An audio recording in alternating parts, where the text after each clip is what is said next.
has gone down. But Blaze King's buying time for Russ. Russ is so low, but if he can get the double from behind, that'd be huge. Oh, the pit comes up. There's the first. Viper's pit from Euron, though.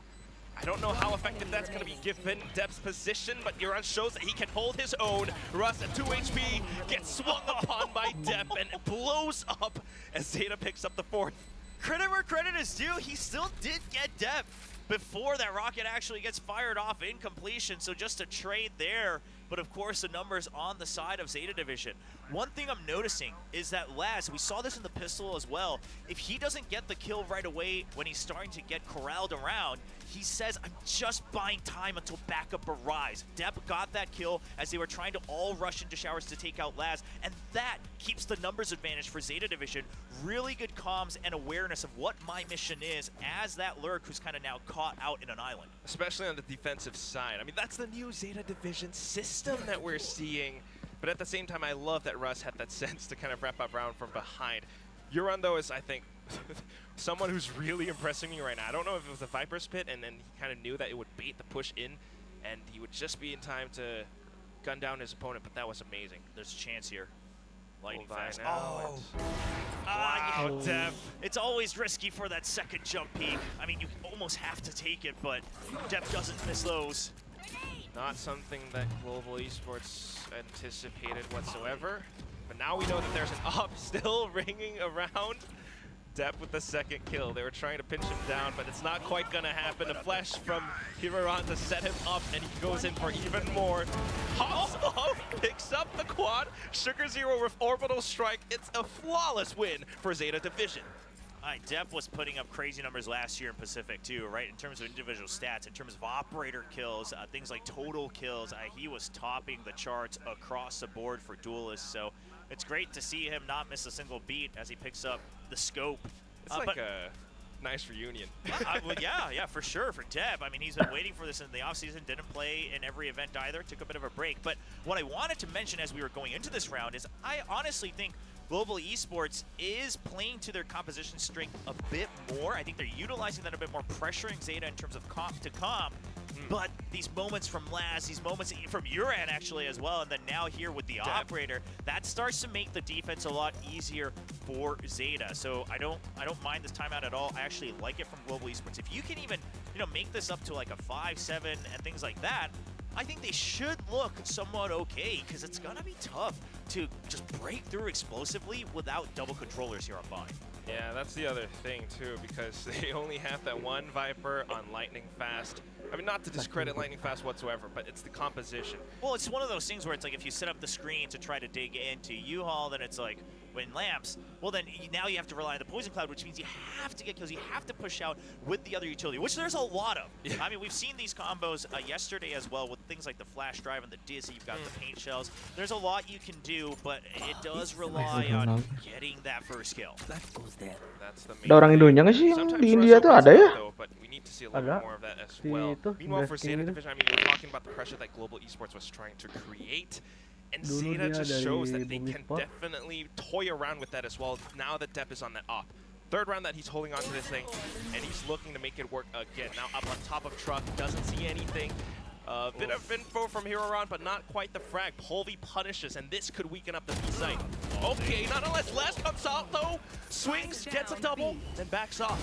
Lightning Fast sees the opening, tries to push through. Blaze King as well. Here comes the toxic screen, and with the positioning, Blaze King is up behind site.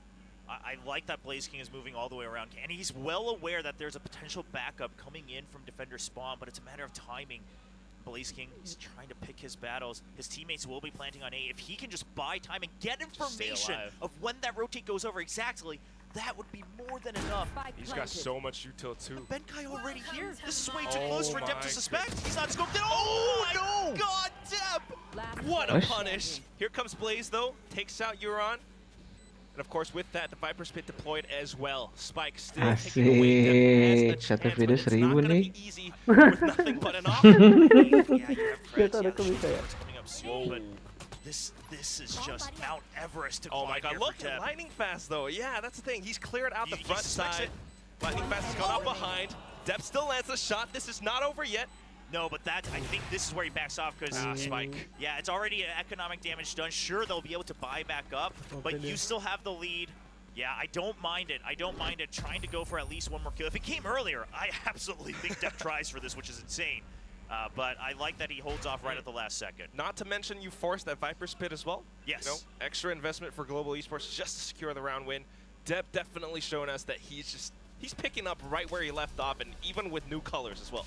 But GE, good timeout, right? I love that they're kind of waiting. Is there a push out? Because here's the thing, that's what we mentioned. With that single initiator on the other side, and now without the refreshable cooldowns on info and flashes, it's going to have to be some sort of push out to get information. Wait for that, and I actually think GE might have been ready to eventually all push into B, because they haven't been targeting that site too hard here in the first half.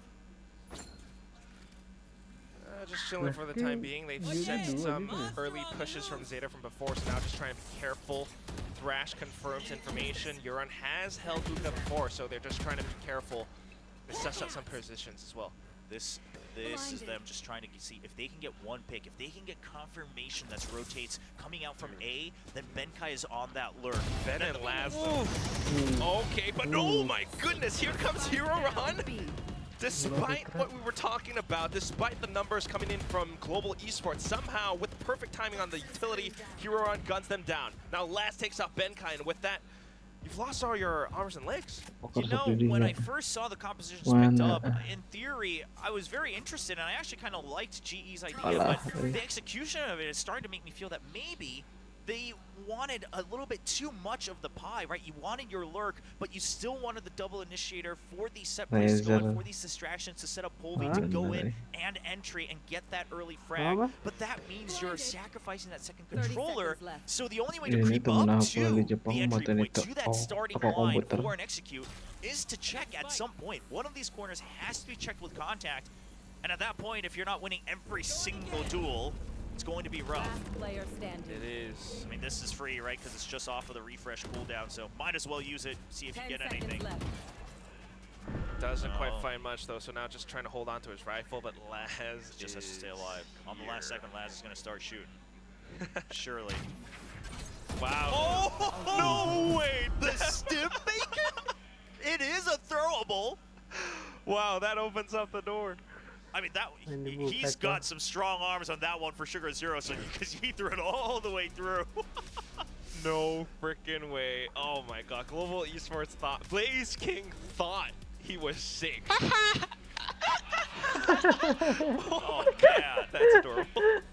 Yeah, Heroron enjoying it, bringing up the energy. And that's something that Zeta Division, I think a lot of people notice, is that the energy seems to be higher. They seem to be a lot more loose. Relaxed, yeah. Meanwhile, GE, I mean, if you watch some of their comms from Convergence, they had hype going. I mean, Blaze King was that guy. So was Russ. He was really riling up the entire team to keep the momentum up. And they've proven at Convergence that they will never let go of their focus. So it's not over yet. That's why we're keeping the score close. However, with tiny little gaps, Zeta still continues to decimate.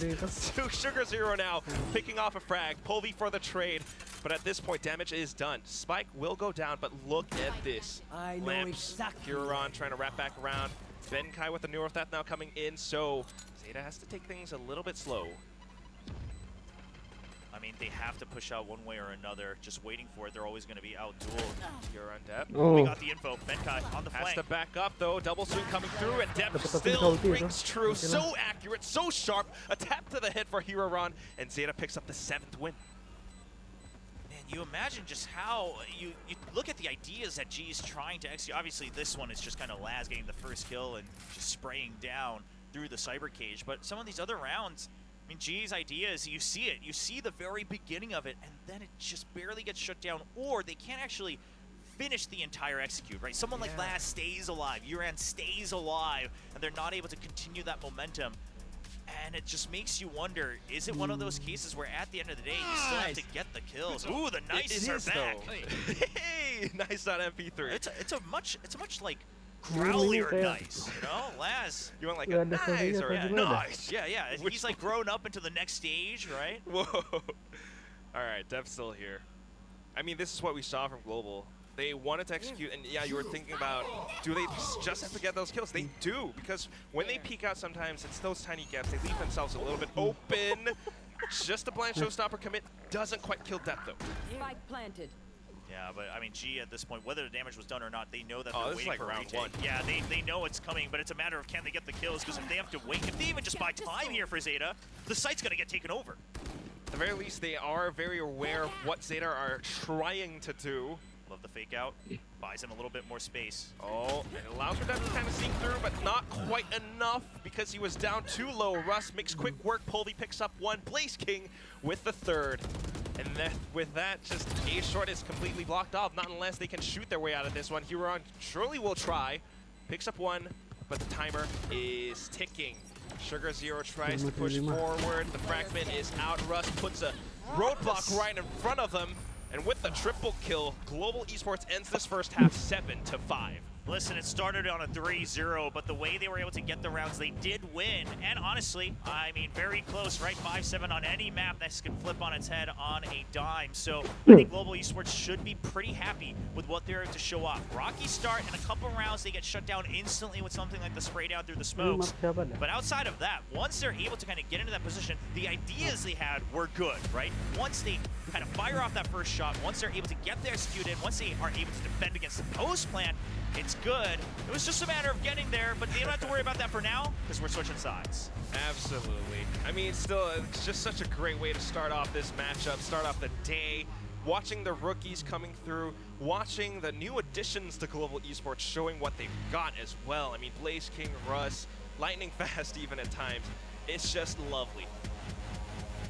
But here's the other thing, Will. Now that we're swapping over onto attack for Zeta Division, I mean, what do you think of their composition? They don't really have the double initiator. Yeah, they might be able to toss in a lot of lineups with Brimstone and Viper, but is that going to allow them to get into site? Well, yeah, this is another thing. Because of that sky change now, One sky. Yeah, they can't creep up with the guiding lights, right? Yeah, That's all you got. You have to wait for the execute. So, I mean, if you want to be safe, you're going to have to invest maybe one of the sky smokes or something like that, or you're really going to have to utilize your toxic screen. I think it really comes down to, do they pressure that toxic screen enough so that G has to respect it every time? Because otherwise, this could very well turn into a Glasgow lurk and kill. Okay, that too, and we know that he's capable of it. He has taken out Bankai a couple of times now, but apart from that, I'm just feeling the pressure on Depth's shoulders for the time being. If they can keep that relaxed look up and you know, try to go a little bit ham on this attacking site, and maybe it's gonna be different. Timing off the barrier, was that? Oh, okay, yeah. All right, we're gonna have to wait for that one. Slight errors, I think. Okay, we're going through. Okay. Yeah, just a bit of a. There we go. And now they're through. So, I mean, GE at the end of the day, it still works. They're able to get out and get two, and they corral them. Well aware of the potential lurk as well. Shows their game plan. Zeta maybe a little bit unprepared for that hit, but yeah, I mean, you saw that Dizzy come out. You saw it go above the Poison Cloud, and that's just the combo that they wanted to go for. GE, they are well aware that the forces could come through A short at any time. I mean, 5v3, you just have to hold your angles. Go for these peaks. That's a deep jump. Wow. Counting his lucky stars. Good hit from Zeta, but a little bit of damage from the paint shells too. Now just trying to suss out their positions again, but look at the discipline from Global Esports, all tucked away, all watching the off angles. Polvi gets first contact, paint shells out, a bit of a swing from Depth, but here's the swing from Lightning Fast in return. Yeah, and you just had to be ready for trades, because even if the plant did happen in some weird universe, it's not like they had all the post-plant lineups ready to go. It was already a 3v5. The Viper no longer available. No Molly available for Sugar Zero either. Another Sky Smoke had been used over by U-Haul and Lamps. So, I mean, GE, the pistol round prep seemed pristine. Should be able to maybe get the plant actually rusted pretty quick on this one, especially with the trap bar. Can't find it. Found it at the end. Yeah, I mean, Cypher's no Cypher's best. Oh, he wants kills. Might as well, right? Take what you can get, a bit more credits, a bit more damage, or just, you know, mental fortitude. But still, it's a 7-6. Global picks up that pistol. One thing we may see come into fruition in this match, because this is one of those matches that a lot of people thought very well go not only to 3 maps, but very close maps across the board. But at that point, then you start to look at things like experience, you know, how long they've had to deal with playing on stage and things like that, the pressure. You look at Global Esports' squad, these guys have been around for a long while in various situations. Yeah. I mean, even Polvi, right? He's been playing in Challengers out in EMEA, so. But that's the difference. I mean, like Zeta, you know, you got the core. Meanwhile, Global Esports, like the full team, just all changed up around.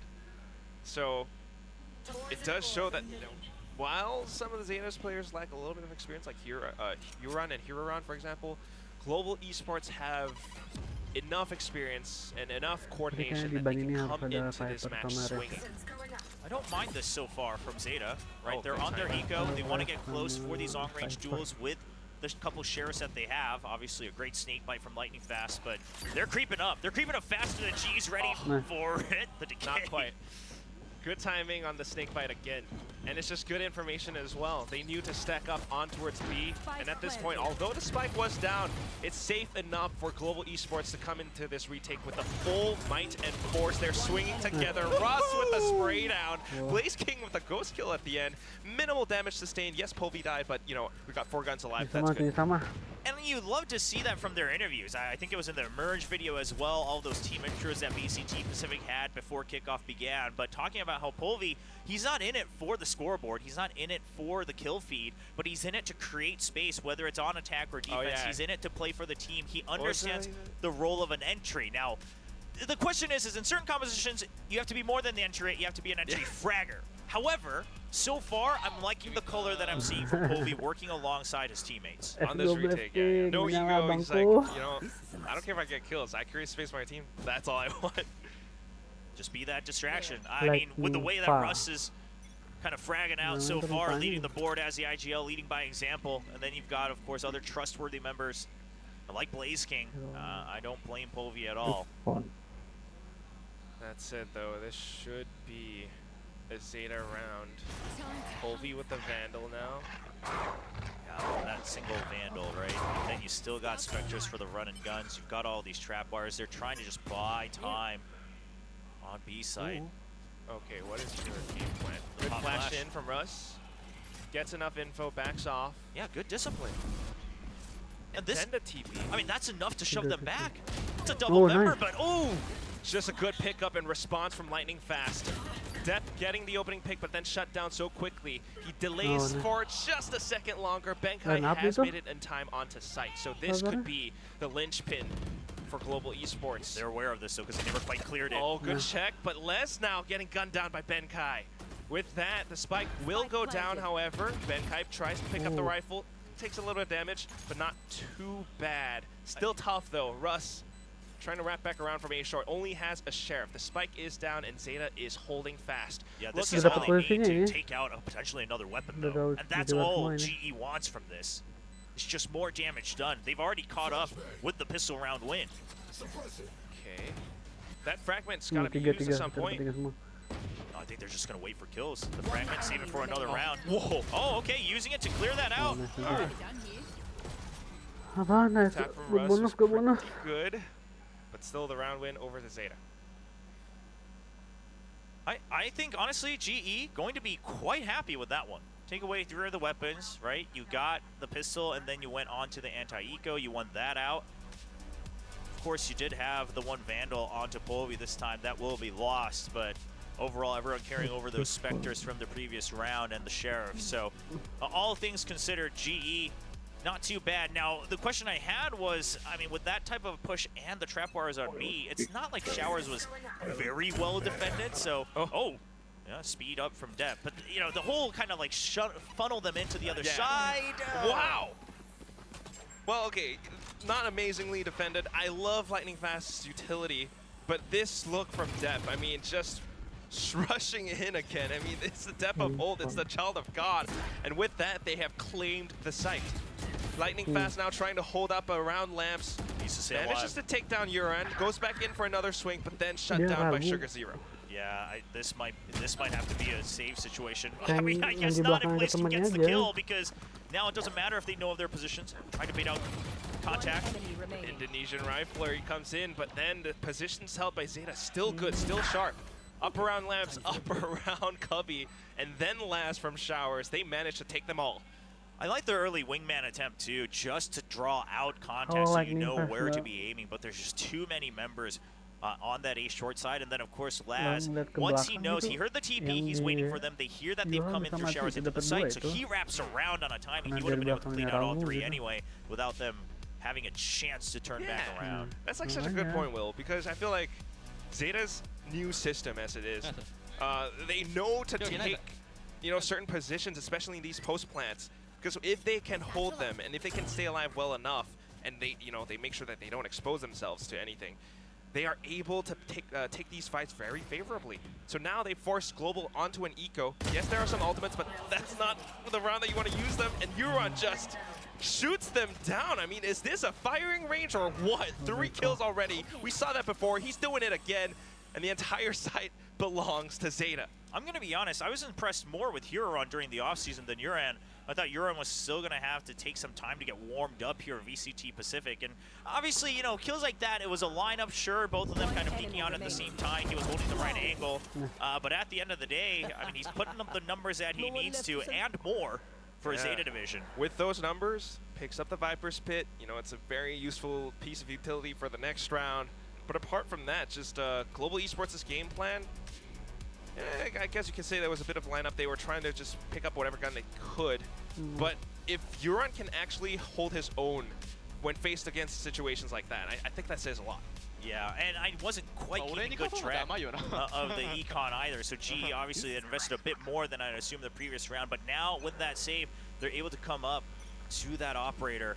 Going to be a huge round because we know how important that is on Bind. And it's Polvi on the operator too. He peeks out B-Long, doesn't see anything. Seekers out onto A. It's the full execute.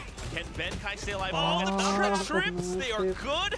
Lightning Fast is still here as well. The utility, it is happening for Global Esports. Benkai picks up 1. Now just trying to put a little bit more pressure on towards Lamps, and it forces Sugar Zero back. They can't get the spike down. They have to think about the teleporter. Yeah, but even if they do, they don't know exactly how many people rotated here, how many people are still on B. Oh. Well, Huron just tries to press W and push forward, picks up another 2 kills. And then with that, tries to bait out a peek with the tap off the spike. Doesn't see anyone, and calls the rotate over. 50 HP, and he's trying to do it all. Polvi's already here. Paint shells is all he needs to. Oh, he goes for the tap up top of Tube. Nades out. He knows Polvi is right around the corner. What are you going to do here, Huron? Plenty of time. Continues to tap though, and jumps up again, trying to play with timing off of this. They know he's but weak. It's way too risky. Yep, he is weak, and it's going to be a bit of a whisper that just takes down Huron. Oh boy. All right. Nice attempt. Yeah, well, I mean, first of all, great tripwire coming out from Benkai. Just kind of keeps that raise locked up in the sky, almost stationary at a certain point as he rubber bands back. That's a great swing out from Russ. Cypher buffs. Yeah, I love the Cypher buffs, personally. But, I mean, that swing out from Russ. Oh, look at this viewing party as well. Love to see it. I mean, great to see so many fans gathered, of course. Apologies to all the fans as they did have to wait until this new day, but they get to watch the Smash, and so far, it is delivering. Such a close scoreline. I mean, both teams really neck and neck.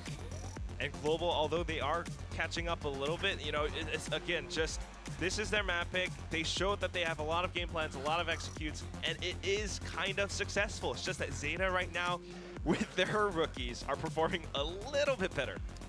Yeah, I mean, I'd have to go back and look at things much more step by step to see how many of these kills are actually like high impact kills that Zeta made on their very own volition, or how much of it was simply, a decent read on the defaults and things like that. But everything being told, Zeta, okay, the firepower definitely upgraded. Their pacing and their comms seem to be upgraded. Meanwhile, on GE, the benefits that I saw from this roster during offseason at Convergence are still delivering. The ideas are good, the setups are good, but it's can you get up to that starting line? When they do, they are winning quite cleanly. But if they can't get into something like the execute or something like a healthy retake, that's when things look like they're trying to just go for one more duel to equal things out, buy a little more space, and Zeta's not backing down from those firefights. Oh, Zeta does not. This new Zeta does not. Full ults on the side of GE. Yeah, that's something they could definitely use. I mean, this is one of those rounds I think you absolutely have to. You want to catch up. It's not about trading ults one way or another. There. And some good ults to get rid of that operator on the other side as well, if they're able to just get up to it and then pit into the site, something like that for Zeta. At the very least, oh, what is this? Polvy's pushing out way too far, overextended just by a second. I'm gonna take it, guys. I mean, the push out is hard to read at that tempo from Polvy with an operator. But I think that the mistake here is Zeta, if anything, Zeta was actually prepared for more people to be pushing out. You saw that it wasn't just Huron waiting to check for that. It was multiple people, and there wasn't the backup from GE. That's the protocols from Zeta now. Oh, you can't pick that back up now. Safe, they know to watch, but Blaze King still true. Able to reposition just in time to get the shot, but then not expecting Death to show up from Hookah. They have the site. Still watching out for more players, though. He tosses out a blast pack just in case. And look at Sky Uran. Smoke blocks off Benkai. On the minimap, Uran is coming all the way back around as well. I mean, Zeta just has to stay out. There's no way. There is no way Benkai's ready for this. No, sir. He's trying to find that opening. He's trying to wait for lightning fast, but it's not going to happen. Oh my god, Cypher from Uran. It's just depth in his movement and clean mechanics. One clean tap, and then lightning fast to spray through with the Phantom. 23 HP, and he's probably going to opt for the save at this point. Way too much of a tall task ahead of him. The hold from Uran is great, because if you think that they might have somehow regrouped in defender's spawn, I don't know if they had all the right ideas, that lightning fast was still over by Hookah, but then you just wait for the exits, right? Because you've already spent enough time. So I like the comms, but man, that push out from Polvy, I don't mind it as an individual move, but because Zeta was ready for it, it starts to look a little sloppy just because the backup wasn't there for trade. It wasn't a hard commit. And that's the thing. You had all ults, so obviously it's not a round where you would want to hard commit because you've got all the retake tools. Yeah, and it's also one of those things where it's off of a Zeta timeout, so maybe they were anticipating for Zeta to do something a little bit different, and they wanted just to check, but face check is a little bit too risky. I mean, it's always going to be risky. Here's the thing. If you're ever peeking out, it's always going to be risky. But what I want to say is the idea is good, right? It's an off timing. You got the 0 point on Hookah. You got multiple members. I don't mind it. It's just that, right, it's an operator. Right. It's not a jet. Sure, Raze can escape, but it takes a little bit more time. And because Zeta was ready, I'm saying it starts to look a little bit wonky. So that's credit to Zeta. But honestly, the idea, you had to throw something out there to shake things up. It is true. Meanwhile, I mean, again, Zeta, Carlisle, and Junior, they're doing a lot for this team. Trying to poke and prod this time towards Hookah. I mean, not Hookah, towards Showers, but not quite finding all too much. So regroup with Laz, and then maybe just the execute off of the toxic screen into A. I mean, either way, they know they put some pressure down. But the thing is Global just jiggling for info. Yeah, and they can buy a decent amount of time here with the Gecko. But how ready are they going to be? Trailblazers are traded for that. Now a Dizzy and a Wingman still available for time. Russ is arriving. Null Command at the ready. Rotates R over. Good shot from Blaze King. What an angle. But you still have Flash kind of looking around A short. So that teleporter play is available, and it does go through. However, it's a bit of a gamble. If Benkai can hold his ground, this is going to be tough for Zeta. They've got 20 seconds left. I mean, Laz didn't actually have control of the site. They have to push through and fight, and now with their smokes down, the mollies are coming out. They have no way to come out, and the Dizzy as well. Oh, 10 seconds. It's not going to happen, is it? Orbital Strike, though, still committed. They want to push through. Sugar Zero getting the frag off of it. A second one in. Huron sticking the plant. And with that, 2 players left. Polvy, he's got the showstopper, though. But here come the Seekers. Blaze King, we know where you are. Polvy, we know where you are. Are you going to commit? He's got the judge. They heard the classic too, so they know something's up. Oh boy, here it comes. Opens up lamps and tries to go for even more, but Huron, what the heck is that movement? The timing on the peaks, and then Sugar Zero to hold from Showers. This is Zeta Division. I almost would have thought that the Orbital Strike felt late at that point, but they wait. They wait for all the utility to come out. And guess what? I want to point to this round. These are the rounds that make a difference between a team looking too slow to lose and a team just looking like they know their exact timings, right? You wait for the rotate, and then you say that you're going to draw out all this utility, and then when it ends, you still have your ultimate, and you know that you can force it through, because that ult kind of acts like a wall that's going to protect you on that spike plant. That is true. I mean, I think GE probably feels a little shaken up after that previous round. They probably weren't expecting this Zeta form. And honestly, I'm not as well. that felt really, really shaky to me. I mean, towards the end of that, you can feel the pressure running out of time, but still, knowing exactly what their game plan was, sticking to it, and making it work.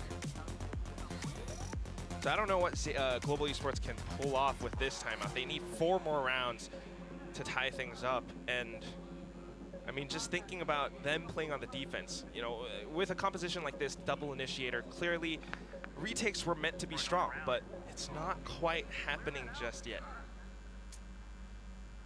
Well, the timeout to try to save this map, take it to overtime.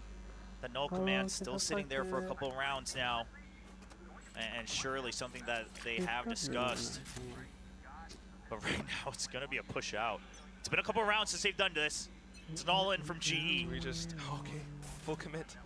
They did it in the first round. It kind of works for the time being. Oh, but the trade's just as good from Zeta.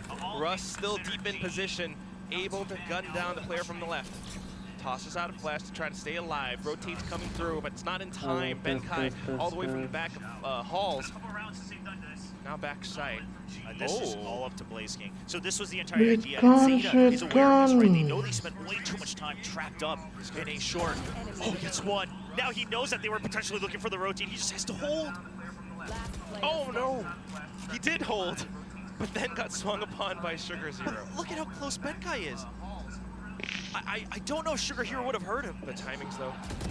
And he just goes so close to it. Benkai a little bit more prepared, a little bit better and sharper.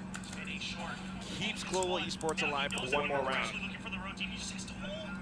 Wow, yeah, I mean, Benkai just creeping up right close enough that it's so hard to tell. And that's good timings right on the flanks, one way or another, ping-ponging back and forth, coming out from GE.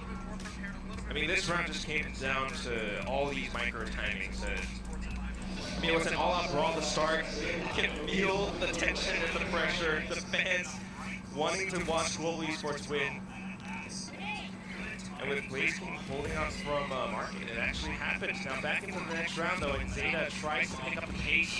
A little bit more control of the showers, but contestation coming out from Global Esports as well. The teleporter play, Polvy with the double kill. Spike down, a great read from GE. A lot of people said they're absolutely going to have the brains for VCT Pacific. This is one of those rounds. The mollies are going to hurt. It does flush Lightning out of position, but the main thing still is that the spike is down. You don't have Showers control, but I'm a little bit curious to see what Laz's game plan is. But looking at where those tripwires are on the minimap, I don't think there's a way for him to be able to, well, now they're spotted as well. Ooh, whoa, okay. I guess mechanics are still just as good. Orbital to flush him out of the corner. Sugar Zero picks up the quad, but then what it comes down to is a Laz and Benkai one-on-one. And Laz wanted to find a timing. His own local strike to try to come through. Benkai is just playing so safe. Is he gonna wrap all the way around? Because that would be one way to play this round. That would be so big for Benkai. Benkai. Laz is ready for this. How is he ready for this? It just comes down to it. Whoever fires that trigger first, whoever spots each other out first, they know what each other is thinking. He has the cam to check, but he has to stick with it. Pressure is on Laz. 10 seconds and the timer is counting down.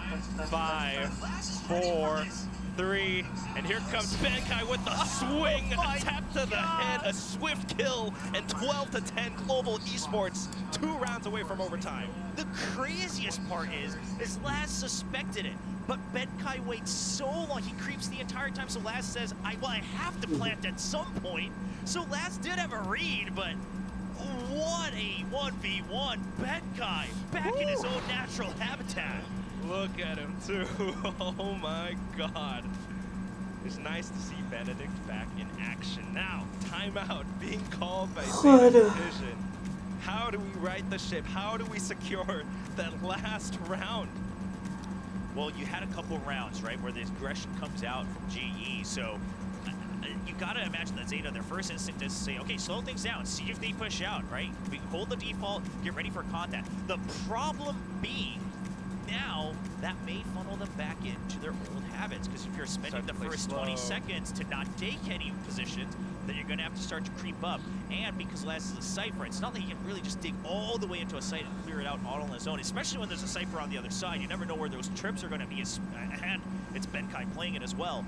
So, I mean, sure, they had that one rotate with their Orbital Strike and it worked out, but I don't remember the exact ult situation, but Orbital Strike was just used. So they're not going to have that for a last-minute execute.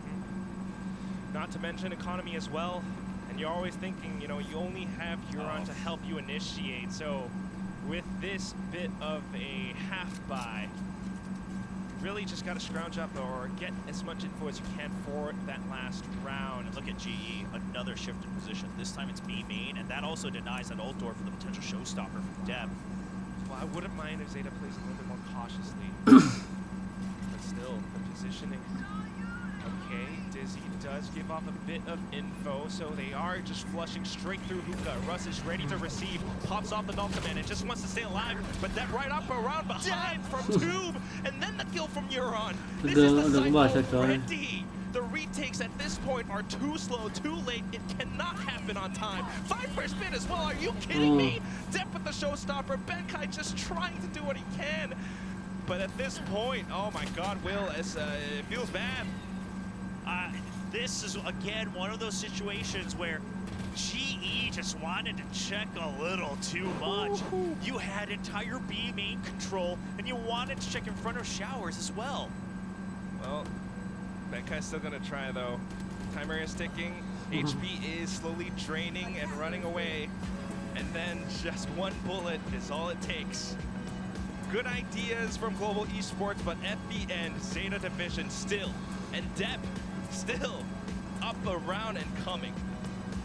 I mean, Dep, he's playing just as well as he always has, and some people might have forgotten. A lot of people seem to go back into their memory bank during the offseason and remember that he was fragging out in 2023, so it's great to see upgrades across the board for Zeta Division. I will say, GE, I mean, I think they showed enough for people to at least stop doubting them. But it's also that Zeta looks just as strong, if not better, upgraded. And now going over to Zeta's pick on Icebox next, another map where you're gonna have to have some good ideas on how to utilize it, because it's very tough to utilize all parts of it, especially mid, even with the map changes. So the question becomes, GE, did they even suspect that the Icebox would be picked?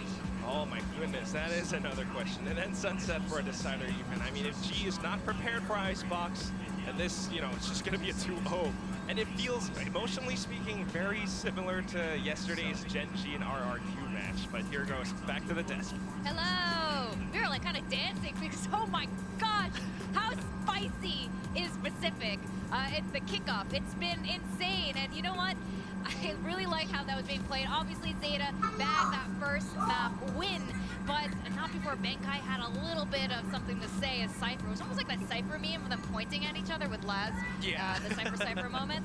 They kept clashing. They were always playing around the same spot. We saw, you know, on the defending side there from Zeta, Laz trying to hold down the showers, Benkai trying to push in, trying to get control of those showers. So there's a constant back and forth there, and some nice clutches from Benkai at the end to keep Global in this one. But Zeta managing to come out on top, and this is a little bit concerning because this was, again, Global's map pick. They decided to go for this, given that it was a fairly weak map in the past for Zeta Division, but clearly work has been done.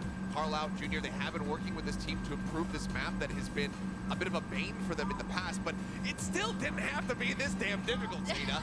You didn't give up the pistol round in the first half, and somehow, while defending, they still allow for a 7-5 half to come through. Global being able to get those 5 rounds was a godsend for them, and I thought that might have ended up being their undoing here for Zeta. Global, they did have a nice rally back. They get up to 10, but I thought that was going to be their win condition, being able to get those 5 rounds initially. Yeah, and it's all because of how quickly Global is just able to adapt. At the first couple of rounds during the first half, they were struggling in just trying to get control in terms of the rounds, but after a few more, they start to get their groove on, and it really translated into showcasing what Holby can do as that sole entry fragger here for Global Esports, and that's why we're seeing them be so close to Zeta in that 13-10 end. And we can see right here, MVPs, we got the gods facing off just as we were hoping for, and Def is just so amazing, isn't he, Achilles? Yeah, and I mean, this is a known quantity. For me, honestly, obviously the ACS not going to reflect it fully, but Yoran was a huge factor in them being able to get those initial wins coming through. This guy was looking ever so clutch. Great moments there with the Sheriff as well from Yoran. So honestly, fantastic VCT debut for him, but Def just continuing to frag out of control.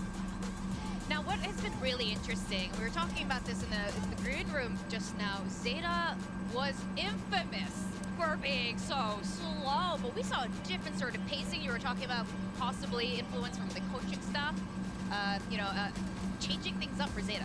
Yeah, I mean, for Carlisle, when you come over from a Brazilian squad, one thing that you can certainly inject into your new team is going to be some aggression, some higher tempo. And while we did see, Zeta slowing things down, especially in that last round, not the last round, but in the last few rounds, they were really taking their time, going for that pushing onto the site with like 8 seconds remaining.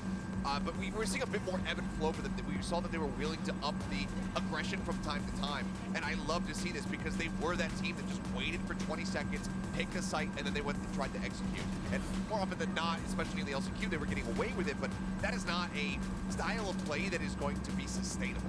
Yeah.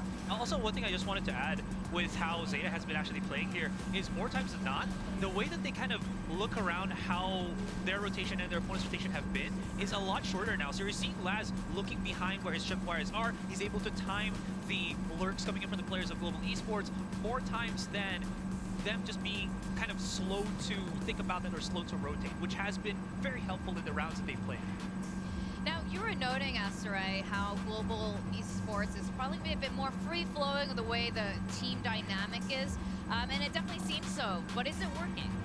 I think it is. The big problem was, and we mentioned this literally just a couple of minutes ago, is the Benkai versus Laz. They need some extra options that they can choose to go elsewhere on the map, but because Benkai has been losing in that fight, they cannot force the issue elsewhere, so they have to commit to this fight. The problem is the setup for Zeta, whether it's on defense or attacking, has been a little bit difficult. What at least has been good for Global here, coming back to them, has been Holby's ability to create those openings, but his teammates just can't follow the speed that he is going at it, so it creates this kind of rift where he's already there, he's creating plays, but the rest of Global are still somewhat lagging behind. What do you make of that, Kilios? I mean, I widely do agree. We saw just some... It's hard to say whether or not there are fantastic reads from Zeta's side or just poor decision-making from the side of Global, but, with that ebb and flow from Zeta, like, one of the rounds that we saw was they slowed things way down after playing aggressively, and then Holby goes on an aggressive push out of B-Long, ends up getting caught, and that's going to be the operator down, as well as your star duelist player taken out of the fight very early. So, a couple of these moments here where they're deciding to go aggressive, take some space when they have no information as far as player placement on the side of Zeta is concerned, that's something that they need to be accountable for. So they need to make sure that they know that they're pushing into somewhere a little bit safer, and if they don't know that it's safer, they need to be a little bit faster on those reactions. Now the second map is going to be Icebox, and this is Zeta Division's pick, which is curious because it seems it's been a very long time since Zeta's played on Icebox. It has been. Granted, Icebox out of the rotation does account for a large portion of this, but we haven't seen them play this map since the grand final versus Northeption, where Northeption bested Zeta Division to then go on to Masters Copenhagen in 2022. That was all the way back in June of that year. So we have not seen this team in a very long time playing this map. It has not necessarily been one that they tend to play on historically at all. So the fact that they are willing to go onto this map after the recent changes should allude to them having cooked something up. Yeah. Who's going to be cooking harder? My guess with this one is because of the changes on Icebox, and you kind of see this a lot with a couple of teams before, the only play that you could do on mid before the changes was the rush underneath Orange and then just kind of see where that takes you. But because there's a window now coming into Kitchen, there's a lot, there's the changes on the Orange boxes where there's only one avenue, not the two anymore on the split. There's a lot more I think that you can try to do there, and I think that's where Zeta is hoping that they can outpace Global here. That seems like what Global was doing on Bind in some of the rounds that they were successful on was getting those quick contacts on the smaller corridors. And since Icebox, even though it's a two-sided map, it's still pretty open with, again, these new changes. Something that, again, Zeta could use, but again, this is just me guessing what could happen.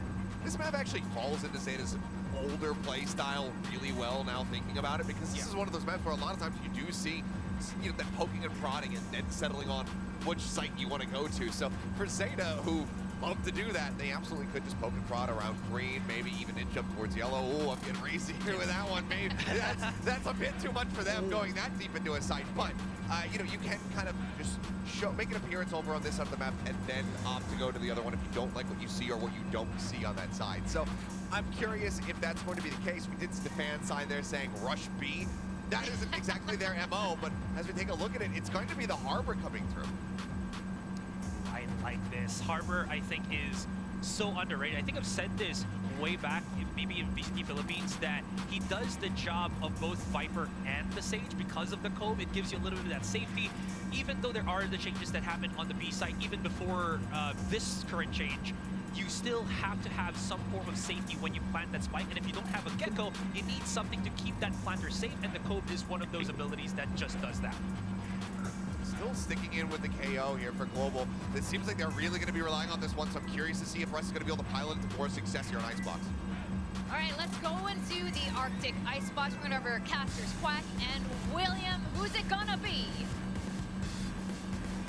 Thank you very much, Chubby Ninja, Asterai, and Achilles. I have no idea what it's going to be. It does feel a little bit chilly, though, because Zeta is looking cold today.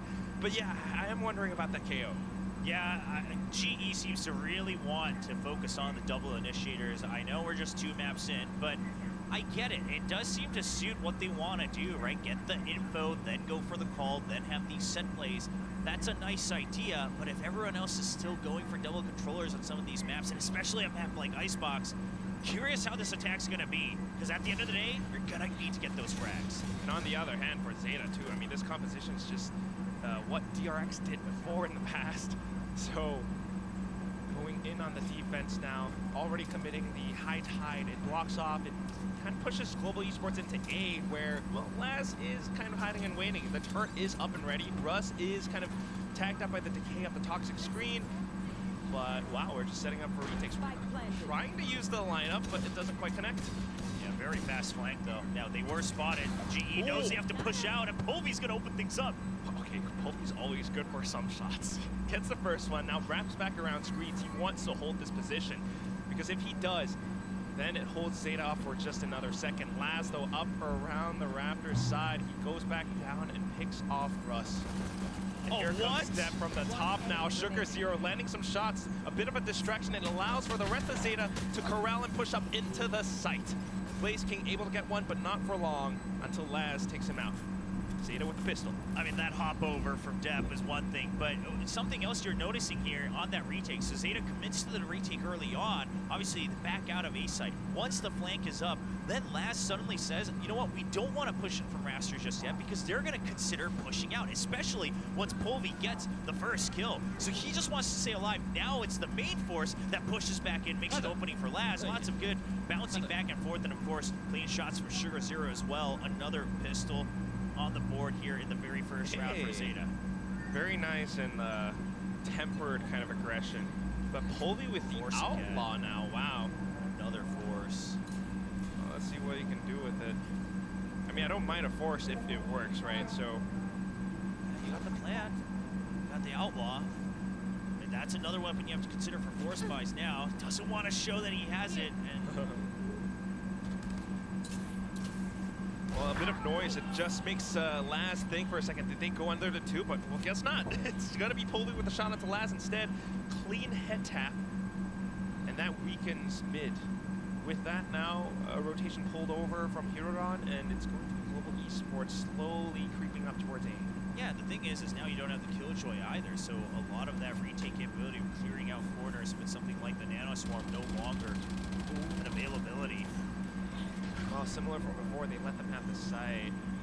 Trying to spray, but still, spike plant goes down.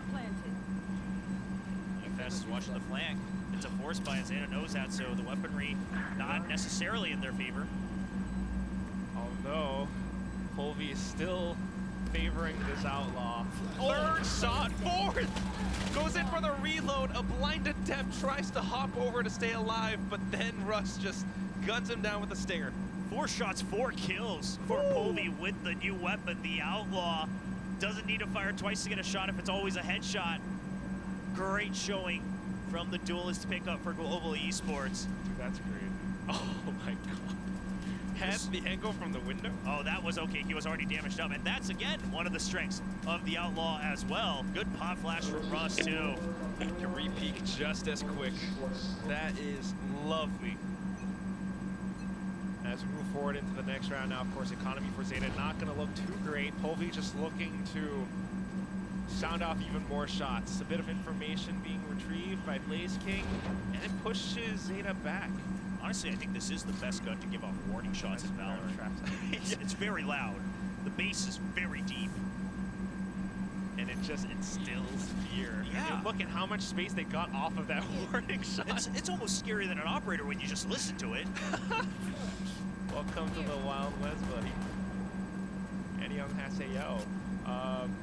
That's right, I was going to appreciate that one. Anyway, toxic screen down, and it's going to be Global Esports just trying to play it safe because they know that any of these pistols could be lurking right around the corner. Benkai getting caught out by Depp.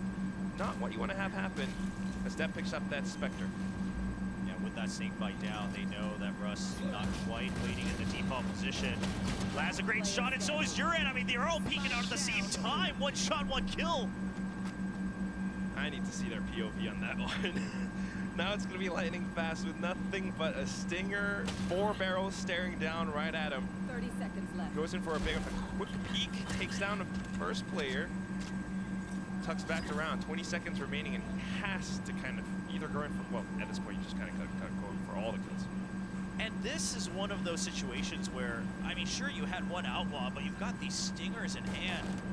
And when it comes to the B site, I mean, you're not the one with the harbor. Those sheriffs are going to be just as strong, if not stronger. The problem being, Benkai, I believe, was also picked off in the middle of the round, so not much of a chance to rotate to A.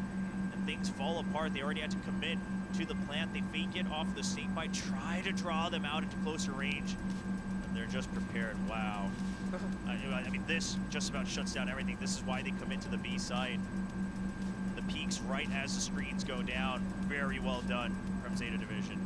Does give you an idea of what both teams are capable of. Benkai sometimes looking for these lurks, but at the same time, my goodness, those peaks from Zeta Division.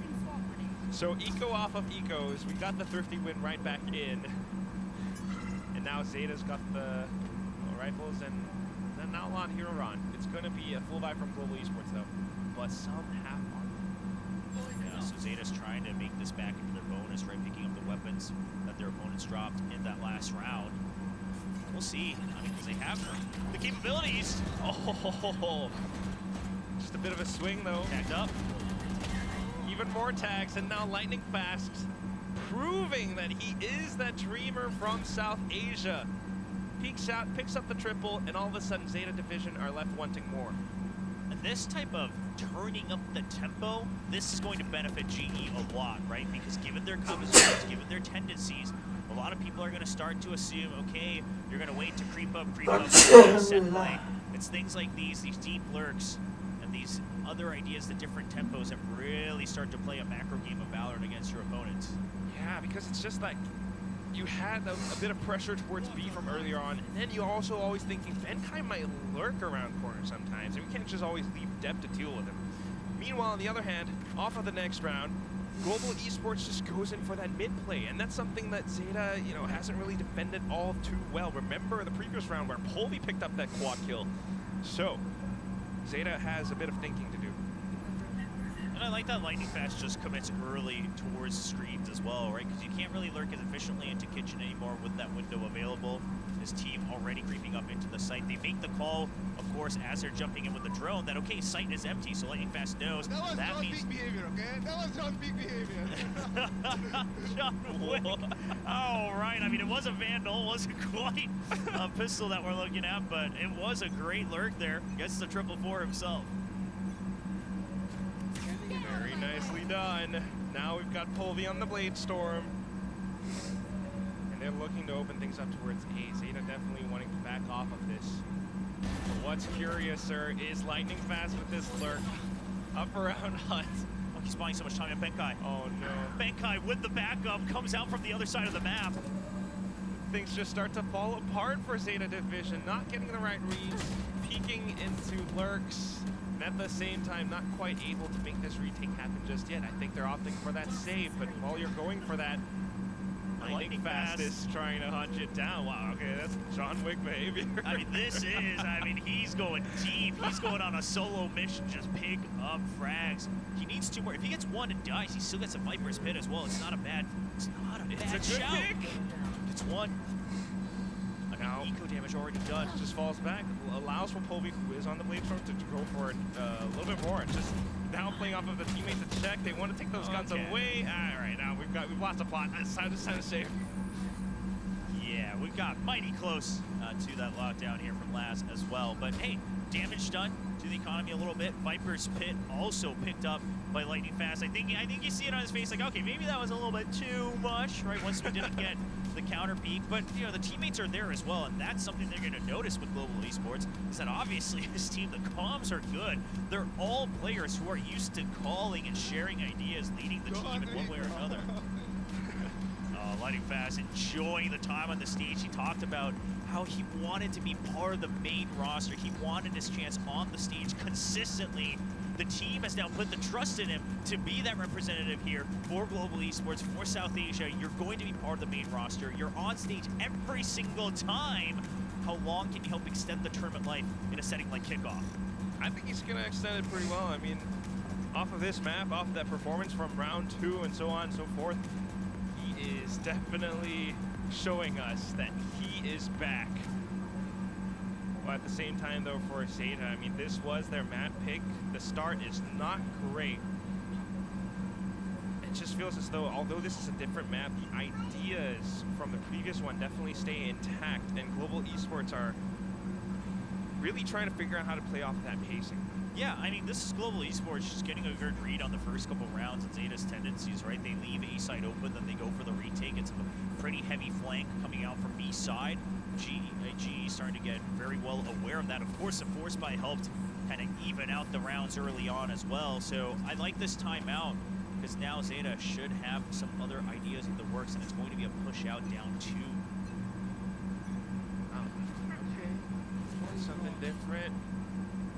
Bit of that Vandal play, but they gotta stay hidden well enough to make it happen. Global Esports may be anticipating such a push as well, so just creeping up onto A site. The 0 point clears out the entire thing. Nobody's here. We get a free plant. Yeah, now you know, okay, site's empty again. Surely it's another retake coming in from both sides of the site. Only that did hurt a bit more than you wanted. Still good for the time being. He manages to hold his position and, crucially, this angle on towards Raptors. Yes, that's where Laz wants to be. And Zeta, this time they're not flanking early, right? They're just putting that pressure in that this is what we always do. They're looking to go in with the main force. Oh, trying to switch things around, but still Polvi holds his ground. Manages to gun down 2. A bit of a flank coming through, but not quite for long. Lightning Fast trades out depth. And then comes Huron from the front. Null Command sussed out position. But then you still gotta deal with Benkai and Lightning Fast. I don't know how much the Cove can do because they haven't quite tapped the spike yet. Those lineups, they are making it work. Huron able to pick up 1 more, but then that's about it. Sugar Zero running away, holding onto the rifle. It's Global Esports 4-2. Yeah, and the KO utility coming in handy as well. Obviously, Zeta Division not able to activate their abilities for a long time. They had to fight through that retake. Couldn't set up for something like a Cove, stick the half, and pressure a little bit further against the attacking team. I mean, Polvi getting those first 2 kills as well. You love the energy from this team. I mean, surely they will continue to release some comms throughout the year, and it is great to listen. They've got such good energy across the board. 2 names really stand out right now, Lightning Fast and Polvi. The snake bite, the opening frags. What more could you want? Zeta is the one that has to catch up to it, and right now they're trying to put out the roadblock up around pipes. Laz able to get the first one, but not for long, until Huron arrives. Guns down with a bit of a lineup on towards Russ, and then picks up the 3rd onto Lightning Fast. Blaze King cannot do all too much now as he's up on top of Nest. I mean, this crazy aggression from Zeta. Last pushing out all the way up front, and then Deb just trying to bounce around and draw all eyes on him. He dashes out, and they just do not suspect yet another member like Huron hiding right around the corner. Able to hold his aim for a triple. That should stabilize things. That's a 4th kill as well for Huron. Climbing right back into the game. Hunter's Fury available for him to counter out and maybe push them back out in the next round too. Now we can play retake. Still though. I mean, this is just, they got a sight of him, but at that point it was a little too late. He was so ready for it too. I mean, the first double kill, very good discipline. And these are the moments we saw from him just a couple rounds during the offseason as well. Very sharp shooting when he's in the zone.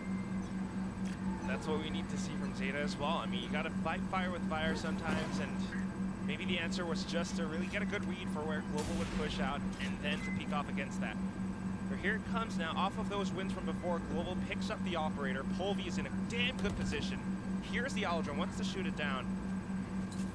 But nothing doing for the time being. Yeah, Zeta heard the op too, though, right? That's why they're not giving him the time. They just say, keep him trapped in mid.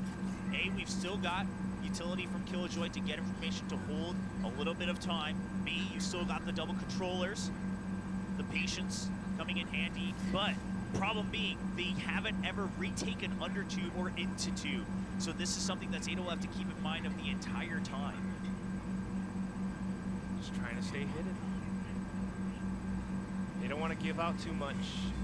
Meanwhile, Global Esports, they've managed to get openings before because they always put a bit of pressure, and with mental conditioning, they pull some of these defenses away. But this time, without the opening pick that Polvi was definitely looking for, they're gonna take a little time. There's 30 seconds left, Will.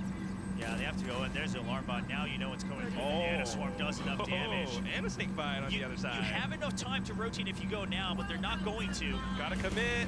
And it is time, but Les just stops you in the nick of time as well. Here comes Depp with an operator of his own.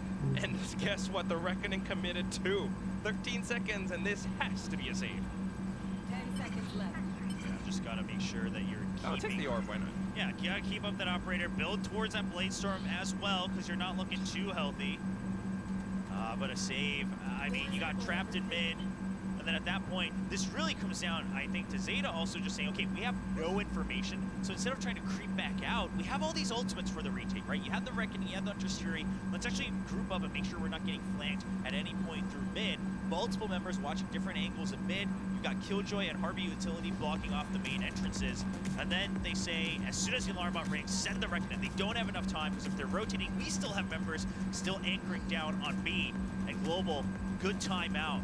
It's trying to say, okay, this mid pressure, unless we get the first pick, it's not working. How else do we adapt from that? Hence the timeout. So it's going to have to be a bit of a question for Coach Spin and Big Time. But apart from that, at the same, it's also Zeta Division. I mean, it's just, I like their composition. It's one piece of utility, but the Reckoning does so much. And now with Laz's kills coming through, you're cycling through some ultimates. He's got another lockdown for a good retake or two. It's, it might be Zeta coming on the up and up. Yeah, there's a reason this was the comp that started to really rise up once a couple of teams showed it off, you know, like the GRX, because it's basically the harbor for the stage, right? But now you have a little bit more flexibility. It's not just force the plant, then hold for post-plant lineups. You've got a little more of a different way to inch forward, take the map over piece by piece. And GE, they're the ones who are experimenting today. We'll see if they have finally figured out the answer, cracked the code enough to force a shift in the meta. It would work better if maybe some of these initiators can open things up for Polvi, because we are looking for Polvi to get that opening pick. Still has the operator, and now rears his sights towards B. Okay.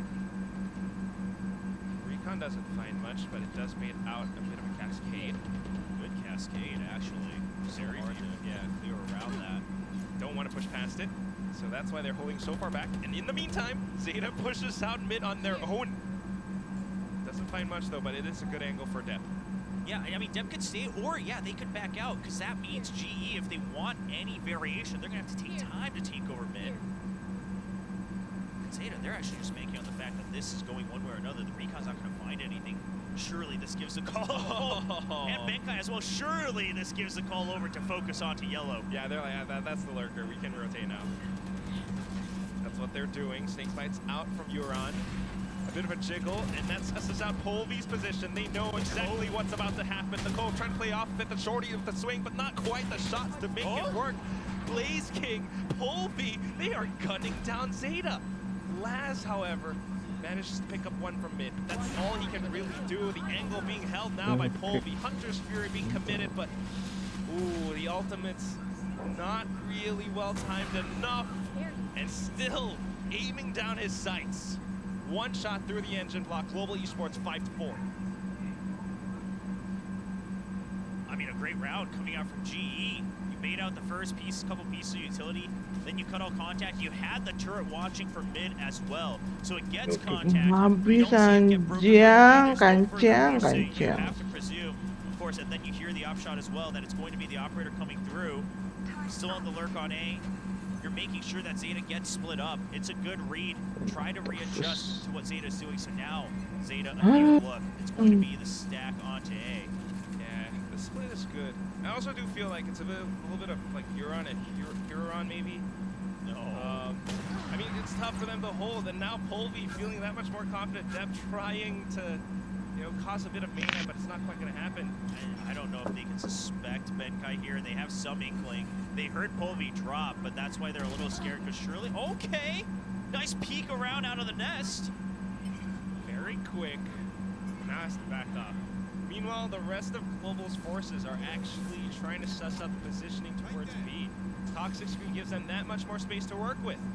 And a good hold on that utility from Sugar Zero as well. That cascade wasn't going to get any value, so you just want to make sure that you're able to have that for the retakes. Now that you know the cycle's taken over, the high tide, just trying to slow things down. Also with Huron and the angle around mid too, so it does give them a little bit more room to push up and kind of position themselves around the site. Now that it's surrounded, now that it's a little bit more clear, Huron goes in for the quick peek, takes down Lightning fast. And they're still aware of Benkai as well. They haven't spotted this Killjoy.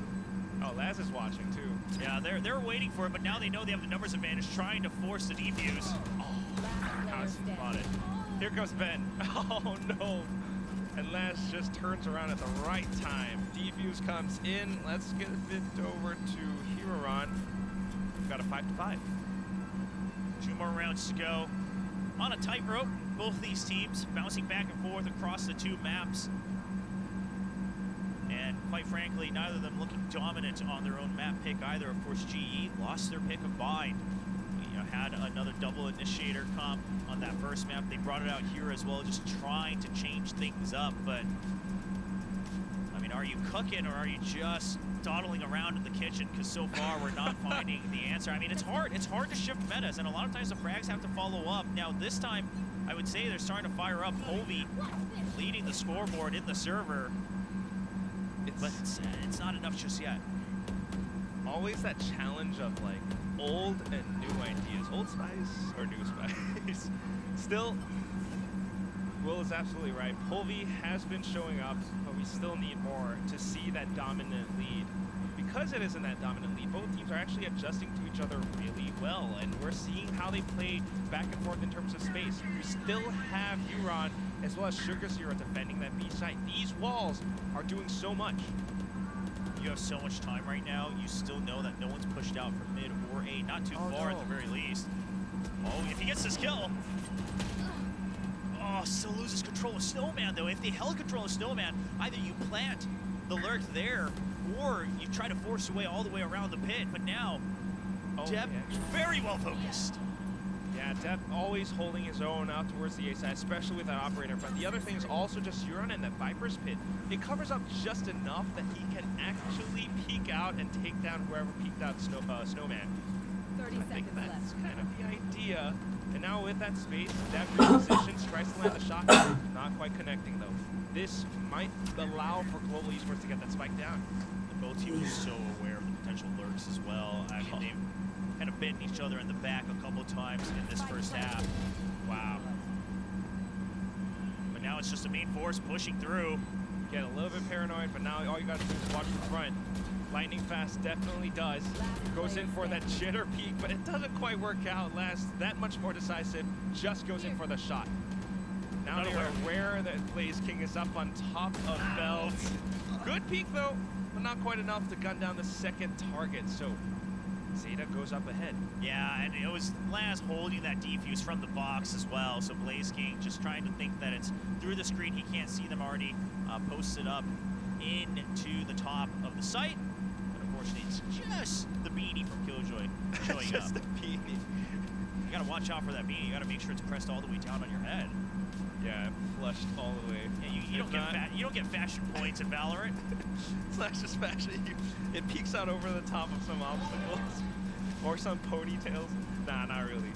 6-5. That's the main thing. And again, it's just how they play back and forth in terms of space. Global tries to pull some of the attention away onto the other parts of the map, trying to divide Zeta. But Zeta stays united. And back into the A site. A sudden change of pace. A quick execute off of the null command. Russ picks up his value. Polvi now with that space goes in and finds another frag. This is Polvi not just creating space, he is actually fragging out. Oh no, but lined up. They hesitated for a second. The comms just break down. The cloudburst comes out, but now, of course, you get the detain. Okay, it allows for Benkai to go a little bit greedy. Picks up one, knows to pull back. Spike planted. How do you retake, Zeta? Cove and double cascade at the ready. Now you got double structure and nano swarm as well, but GE not backing out. Oh, they're not using util. Setting up a bit of a crossfire between 410 in the boxes. They know where Laz is. Here comes that Cove. And he's so good on these timed peaks. Benkai off of it as well, just to watch his friends back. We tie things up 6-6 at the end of the half. Yeah, the nanoswarm already being there, a nice piece of utility that gets them that passive info if they do shoot it. He shoots it, and Blaze King actually moves around the box. He knows what's on the spike, but instead of saying, I'm gonna peek, try to get him right as he goes for the tap, he just says, okay, surely it's a fake, because if not, I've got my teammate Benkai able to swing out on a timing on the 4 seconds, hides away, sees the Cove come back up, and then he walks right back in. Blaze King, this is why he gets a lot of those clutches that he's always had in SEA. Exactly on Boom Esports. Now on Global Esports, showing us what he's capable of. A lot of Indonesian talents in VCT Pacific, and Blaze King is just one of them. I mean, he's definitely earned his spot, and it always shows true in a lot of these tiny micro decision-making moments. Knowing to push whenever the spike is tapped. And sometimes, it's also a bit of confidence. It makes you think, yeah. A bit of hesitation from Polvi or the Cloudburst and wanting to pick up his fallen teammate Russ, but Blaze King and Benkai brought things back. Yeah. Now, with the double initiator composition for Global Esports, how do they want to play that defense? Another map like mine where there's a lot of post-plant utility lineups, a lot of those types of plays. So at some point, you're going to want to at least pressure the flanks so they can't just sit all the way back. But the problem is if you're pushing out with your initiators, unless you're getting some sort of contact or really just closing the map into half, that utility it doesn't feel like it's bringing home as much value. So, yeah, I mean, I'm curious what they're going to do. Obviously, in the pistol, it's going to be a stack. The other thing is also just that they might not push out all too much because it's the 0 point and the recon vault. They can just sit back and, let the utility gather a bit more information from them and then try to, make guesses off of that. Obviously, yes. Not the safest. Sure. So, but that's my point, right? Is that you can sit back, but then your retake, if you go for all the flashes, they just hang back, and then you just got to deal with the post plant. So it's just rock paper scissors, but Blaze King still on fire from the first half. Definitely throwing a rock on that first one. Here comes Hiroran up towards screens, and Zeta has found their opening. Has to gun down Blaze King, turns back around because of depth, and that is that double kill that gives them the sight. Lightning Fast tries to wrap back around, checks in, but doesn't expect Laz up by the window. Man, that new spot up by Icebox is just showing us so much today. Yeah, we're seeing a couple of good looks around it. I think teams around the world trying to show us there's multiple ways to work that. Obviously, the pure threat that you can watch it from Boiler makes it a little harder to dig deep on the attacker side, but then you can still hold them under the window on different angles.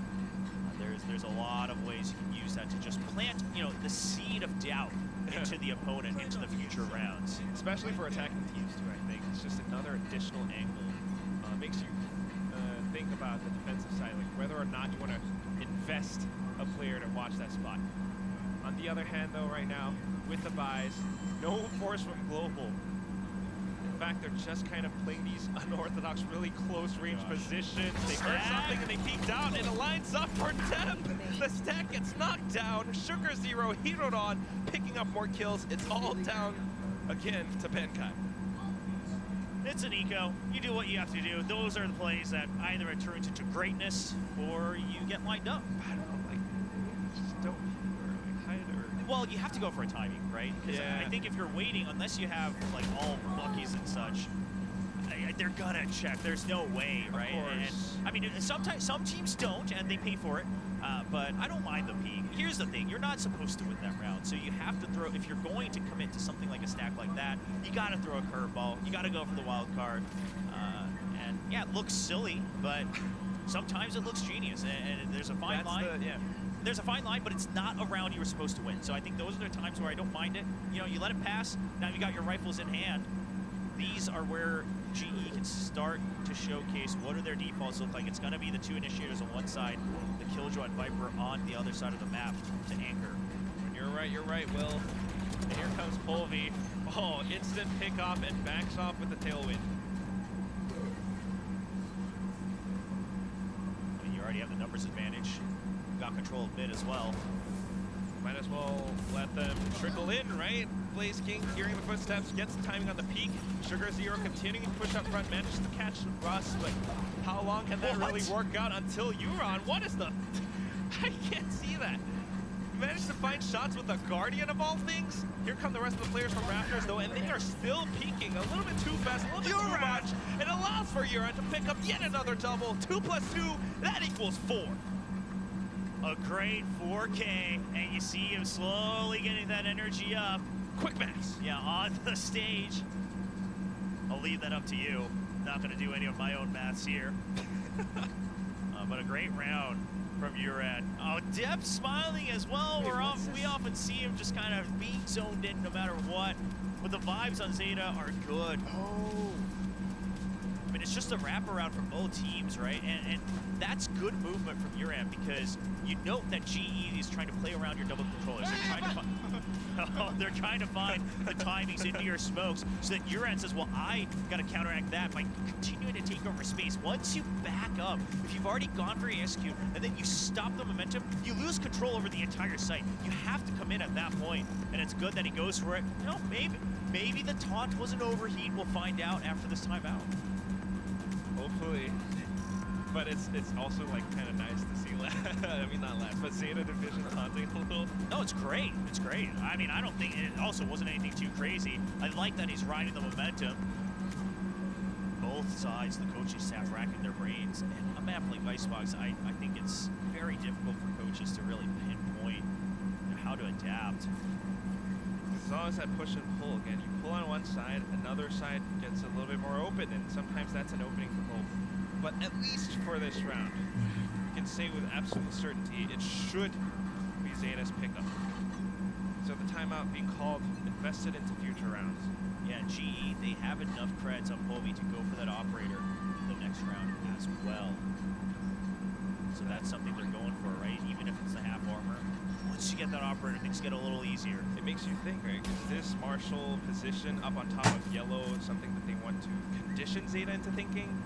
But the shot was already picked off, and the cascade just gives Zeta that much more security. Just trying to just get one hit. All right, just a quick reaction to that recon. Yeah, they're trying to push off a bit, distract him. Enough investment, they pulled the rotations over. Laz might have heard or sensed it. But this is, and this is just secure. And if they already did shift over, it's not like they're going to have time to flood the site without checking everything. But they really got nothing.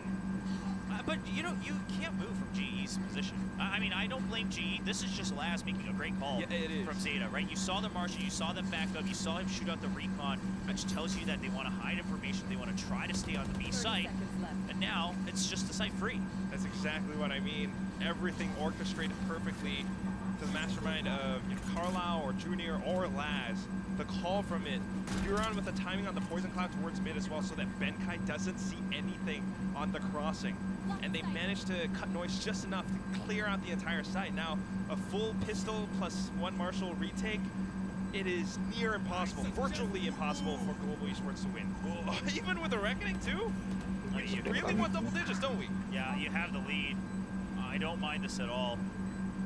Sure, it can seem a little crazy, but this is also a different Zeta division. Continue the lead when you can. We've seen so many teams in Pacific last year that try to save it for the match point, save it for the grand win, and it just never happens. So why not just extend that lead just a bit further? So decisive. This, again, I gotta say it, brand new Zeta division. Global Esports dying to get that round loss bonus, but it does, again, extend that gap. 4-round differential. How do we claw our way back into this? Those timeouts have been spent. Operator is going to be surely the biggest factor, and it does look like he's going to be a B-hold. Whether it's on top or below, that's up to him, and I don't think Zeta's going to be too concerned one way or the other. You're going to have to check that entire lane if you want to put any pressure. The thing Zeta did in the past round, though, is that while it's smart and it's a good round to do it, they plant that threat of the flank, right, the rotate lane, so now GE always has to have someone anchoring if they want to go for a stack mid-round. A bit of a guessing game this time. Zeta not able to retrieve the ball too much. This is I mean, it's a great angle to hold on that far angle, but if they're coming out of garage, yeah, that flick is not an easy one. So Polvy's really playing for maximum contact and maximum info. I don't know if Zeta's going to push all too deep into D yet, though. They're kind of guessing as to the previous rotations, the previous positions that Global Esports held. So without finding all too much this time, they're kind of assuming and setting up for that execute into A. I don't know if it's the wisest decision. Yeah, the high tide doesn't cover all of rafters. They have to be aware of that. Okay, well, the frag's still just as good. Huron just walks up and takes down Russ. Lightning Fast answers back, though. But look at the positioning from Dev. He's already making it up on top of screens. And with that, Sugar Zero conceals the plant, gets it through. A bit of a wall then coming out. Doesn't quite connect, but Huron's still just as good on the Guardian. Similar to Huron from before. Surely you save. I mean, it feels bad, but yeah, but it feels bad, but you need this op to make anything happen in the future rounds. Oh, he's going for it. Doesn't know the angle from below. Leg spotted. Okay, now we save. I mean, I think if you're Zeta, you chase. You got so many creds. Trap him in. Well, we tried to pull a sneaky. I mean, this is a Zeta who is on the hunt. They are out for blood. They find the shot. Huron's already here. Oh, he heard him. Nope.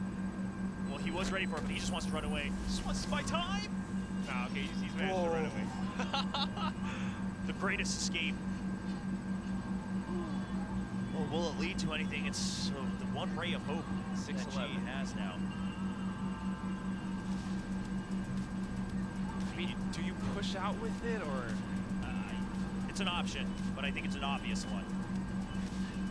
And I think there's got to be some sort of stack, some sort of push out, because, I mean, if it's just there. Okay, they will just buy up with half armor as well. So the operator's still there. So that just means you're still able to hold this one angle. You are going to push out onto pipes under, actually, an over-under setup here with Russ. And at a certain point, surely you shift the weight. Very greedy from GE with Lightning Fast pushed up this far. Oh. No one's going to watch this back. Just hold the angle, maybe. But he has no escape. He's going to get one. He gets the spike at the very least. Good heads up duel, good information. The rotation's coming through, but Zeta being able to anticipate these movements is just so good. Now with that spike goes down, Blaze King tries to hold it off with the shock darts, but out in the open gets caught out by Deb, who I will not mention with the Blaze Sword. Moving forward now, still retake's underway. You've got mid, you've got not Snowman any longer, just mid. Benkai tries to open things up. The Viper Spit committed to secure match point. Do you still go through or do you save? I mean, so much to consider. It's this or match point. No matter what, you're not going to have a great round the next one, but you're not finding the early picks. It's just not doable anymore. Colby's gonna do the same thing, trying to hold on to this operator. Zeta can definitely chase. He should be all right. Should have it going off here soon. So the operator stays alive, and Benkai sacrifices himself for a shot at that lockdown, and he'll fill it up. But now you bought up those rifles. Obviously you had to, because otherwise it's a guaranteed match point. But it's not looking like a great round. You have the lockdown. I mean, as obvious as it can be, yeah, maybe a push out with the operator, go for a lockdown retake. I think that's the thing. I mean, with the operator, if you're playing defensively and you don't find contact, it just kind of becomes diminishing returns there. Oh, they had just enough.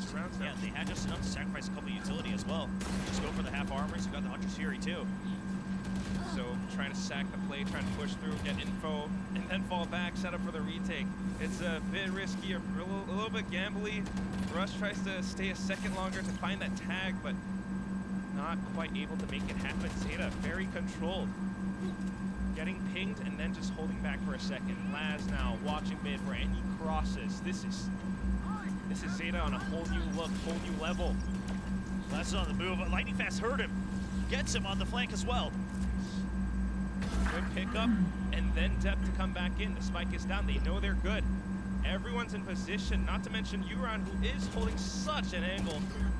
But good swing off of the recon. Blaze King and Russ managed to shoot them down.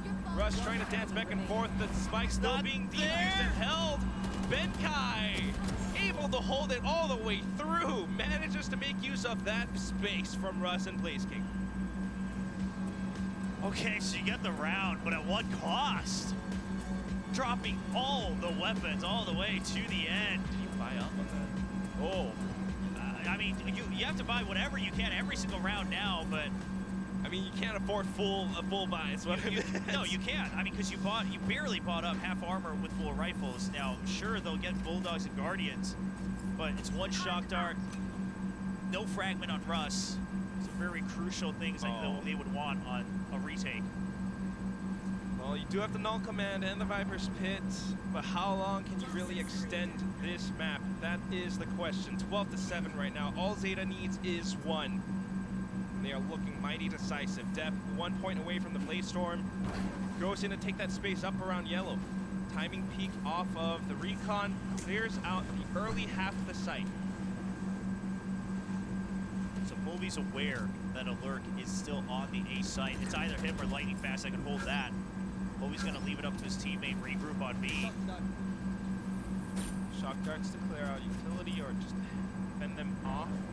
Oh, Colby was ready for it. Laz wanted to make it happen though. If he did, then there may have been some rotations, but here comes Colby and Lightning Fast now.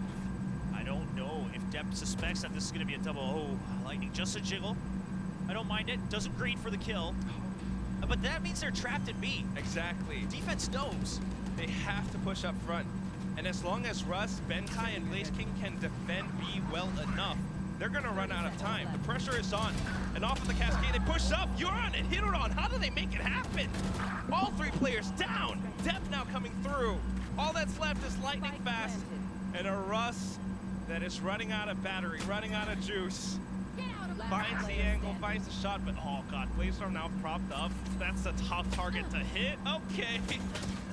Just a bit of a whiff here and there, and then you're on to secure that final nail in the coffin. 13-7. Zeta Division clears this out 2-0.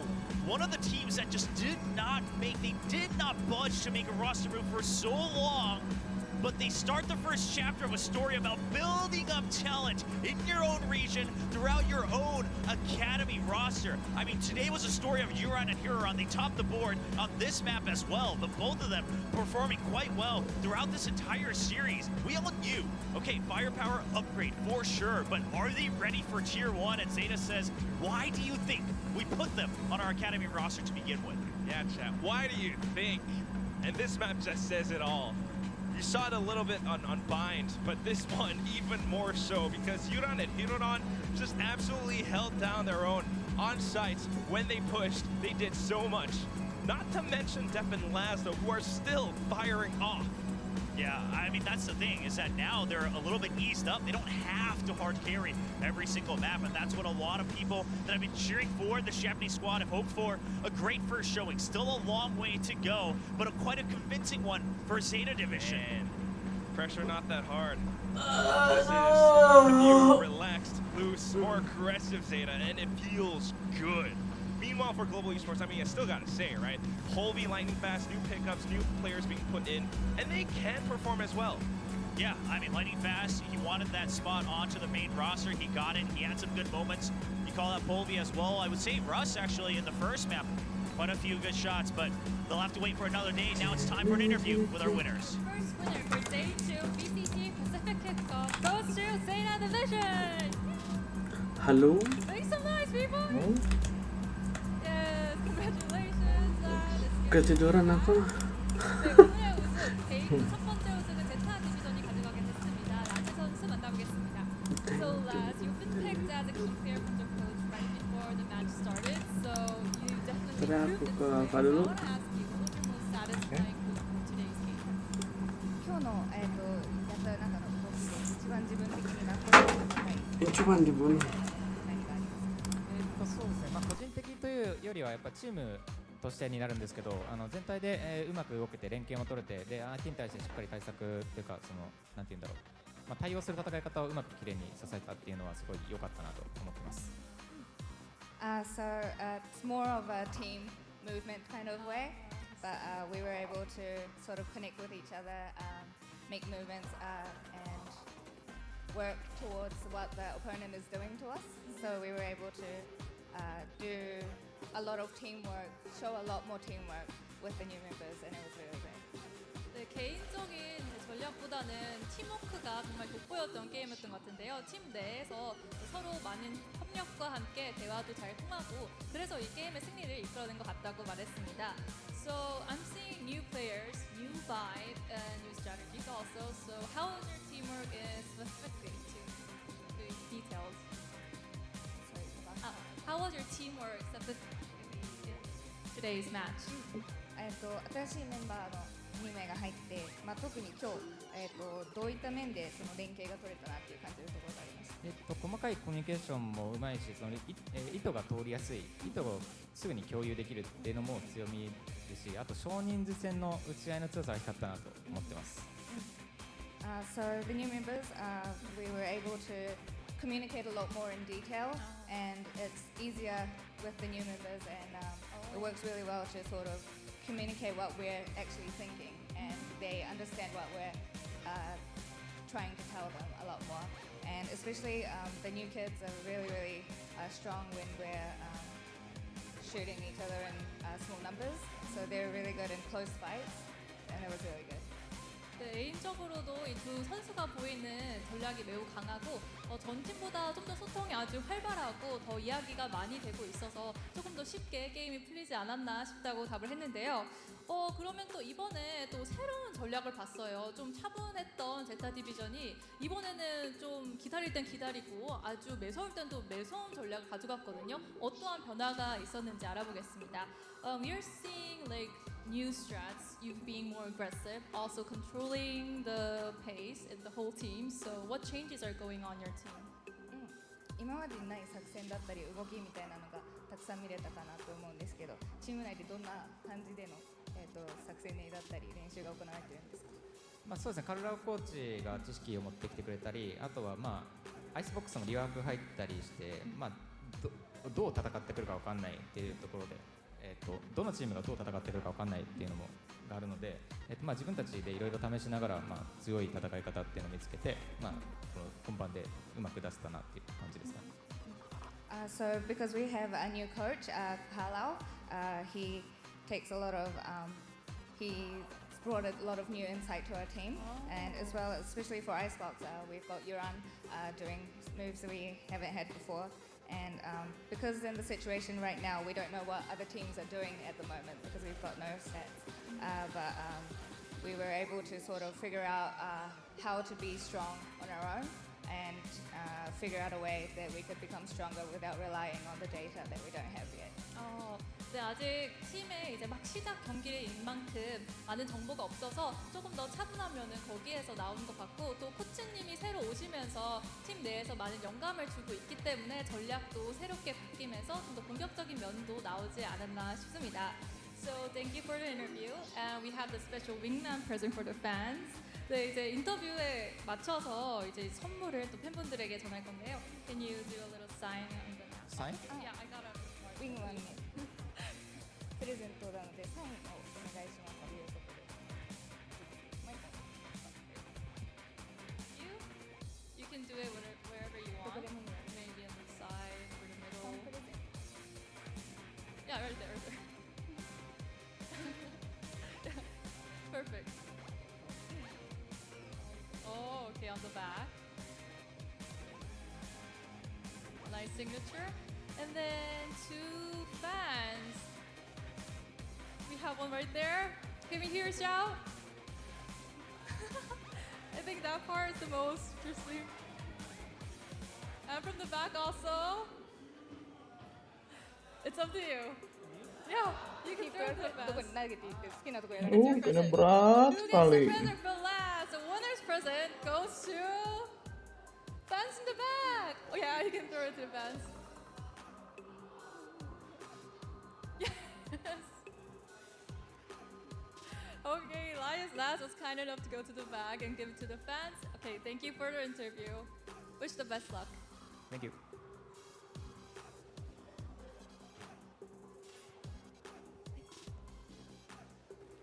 Thank you.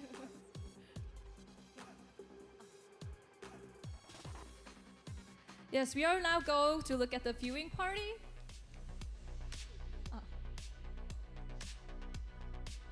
Yes, there are many fans watching here and outside of Seoul.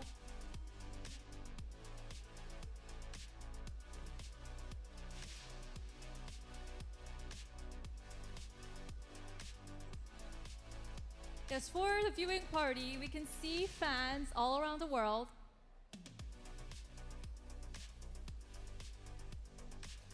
We are going to look at fans in India, Mumbai for global esports. And the fans in South Korea. Oh yeah, hi guys! Oh nice! We can all hear you shouting way back in India. It's a nice vibe y'all got having. Yes, thank you fans. And for the second match of the day, we are waiting for TS and Talon. Anjingnya biasa banget nih.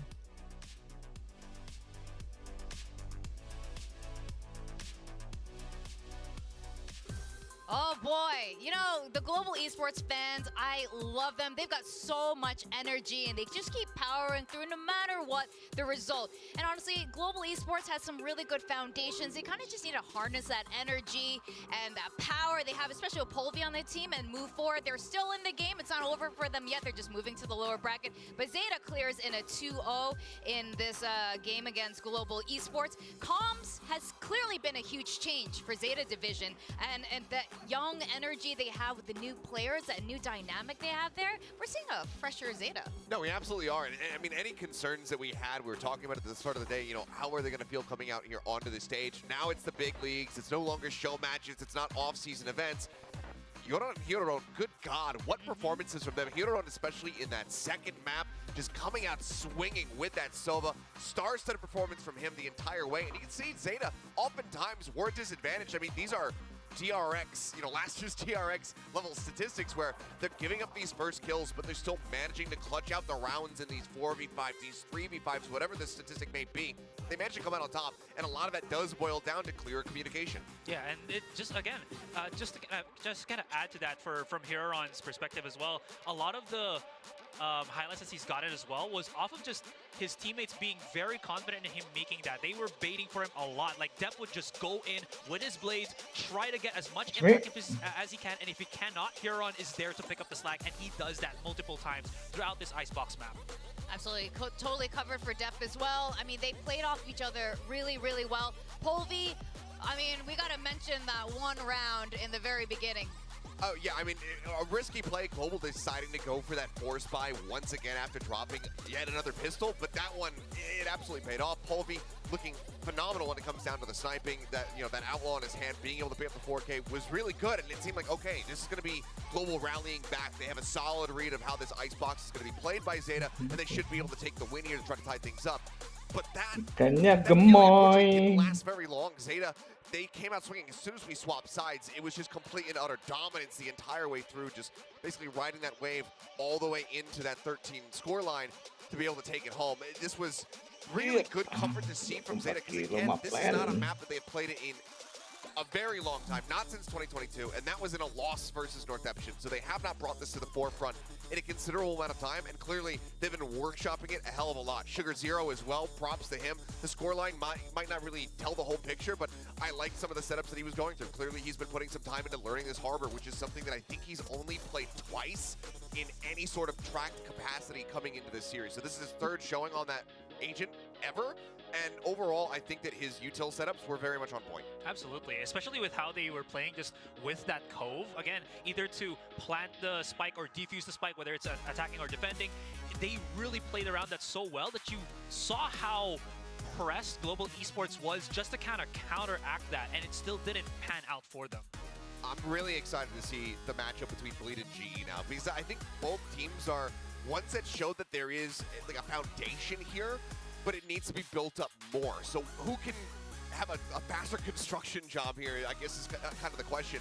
Is it going to be Bleed? Can they get things together? Can they find those pop-offs from Ye? Are they going to pivot their strategy? And Global, can they continue to build off what we just saw here? Because I think if they fine-tune a couple of the things that we're seeing, they absolutely can have success. One of the things that I'm going to be curious to track is, do they continue trying to run this solo Viper controller that we now have seen for 2 maps in a row? Is it going to be Russ continuing to run this KO where other teams still are kind of straying over towards Sky on those previously, you know, Sky-centric maps?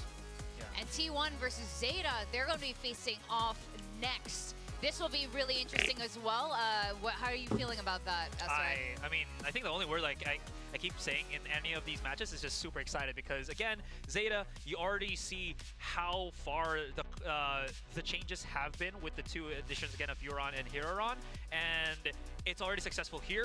How is it going to deal with the T1 that we saw from yesterday, that even though it did go to the very limits up against Bleed Esports, it still was them having a really big showing in that first series.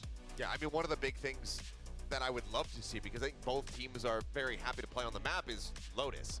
But after seeing T1 really picking apart Bleed yesterday, is that something that you still feel comfortable on? Does this identity of Zeta Division still feel comfortable on Lotus? If the answer is yes, then good God, give me the chamber matchup right now. Show me Laz versus Execrated, but that's for a future matchup. That's very exciting, and I would love to see a Lotus matchup. Give it to us, give it to us. That said, guys, those of you watching at home, those of you access to your chat, tell us what you think, your reactions to all the games that have been happening so far. We're gonna go on a quick commercial break, and when we come back, we're finally gonna see a bit of Group B.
Red Bull gives you wings.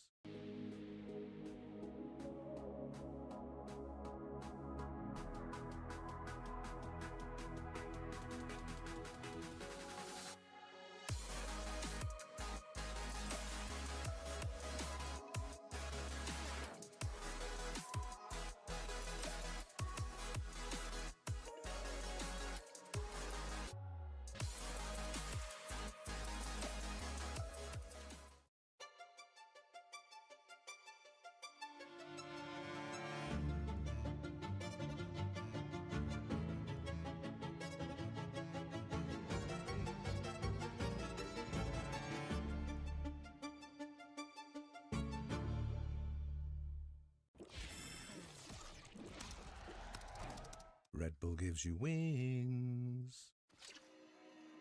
Oh my God, that was insane. Swings the corner. We'll get yet another ace this weekend. Our inaugural VCT Pacific Champions. Hello, VCT fans. I'm extremely excited to introduce Valorant Champions Tour Pacific 2024.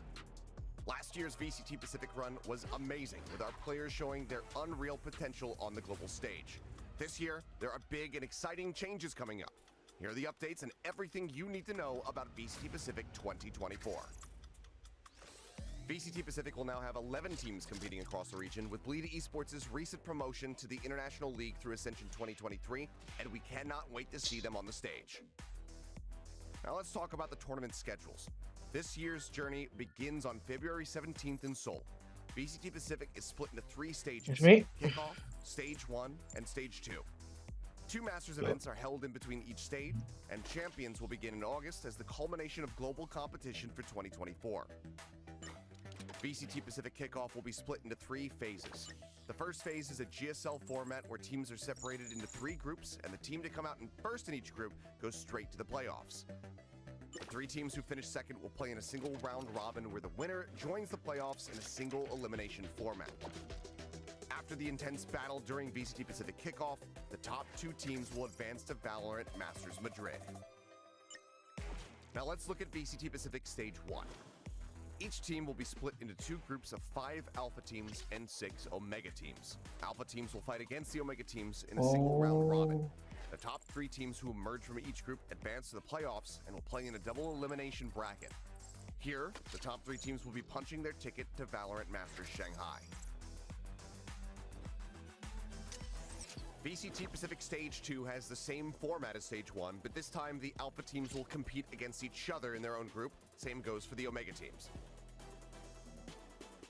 The top 6 teams with the best performance over the course of Stage 1 and Stage 2 will make it through to the VCT Pacific Stage 2 playoffs. The top 3 teams in playoffs and the 1 team with the highest championship points will earn their ticket to Valorant Champions. Championship points are a fresh addition to the VCT ecosystem in 2024. Teams will earn championship points to qualify for Valorant Champions at the end of the year. Teams earn 1 point whenever they win a match during Stage 1 and Stage 2. They earn 3 points if they win Kickoff for Stage 1. Teams will also earn 3 points whenever they win a Masters event. The goal, ultimately, is to reward teams who have been the most consistent throughout the year. Only the best of the best will come out on top. The tide is rising and teams will collide and define their destiny in Valorant Champions Tour Pacific 2024. We'll see you all in Seoul, South Korea.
Welcome back to VCT Pacific Kickoff. I'm your host, Chubby Ninja, and with me I got my beautiful analysts. We got Asarai, we got Achilleos.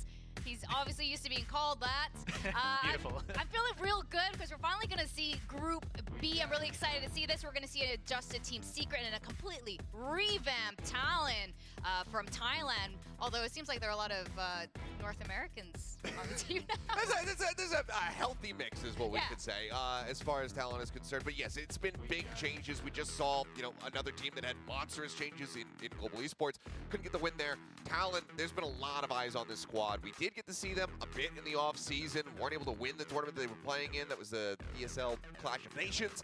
But we're putting up a solid fight, and for a team that had recently come together, it seemed like there was going to be some strengths there. So now with more time to develop, we should expect a much stronger performance out of them here today. Yeah, similar with Team Secret here, they offloaded 2 of their previous players, which one of them is actually playing on the other team, so there could be something happening there in terms of the narrative. But yeah, excited to see what the newest player addition for Team Secret is in NDG. He's been on the free agency for a couple of months now. Team Secret were happy when I guess he got through the vetting process, and now he's here in the Pacific League.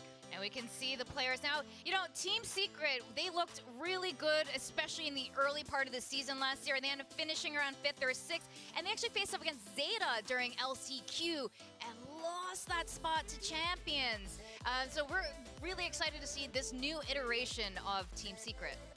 Yeah, I mean, that was unfortunate timing for Team Secret because that was right when that chamber came back through. Laz just had an absolute pop-up performance. Depp as well.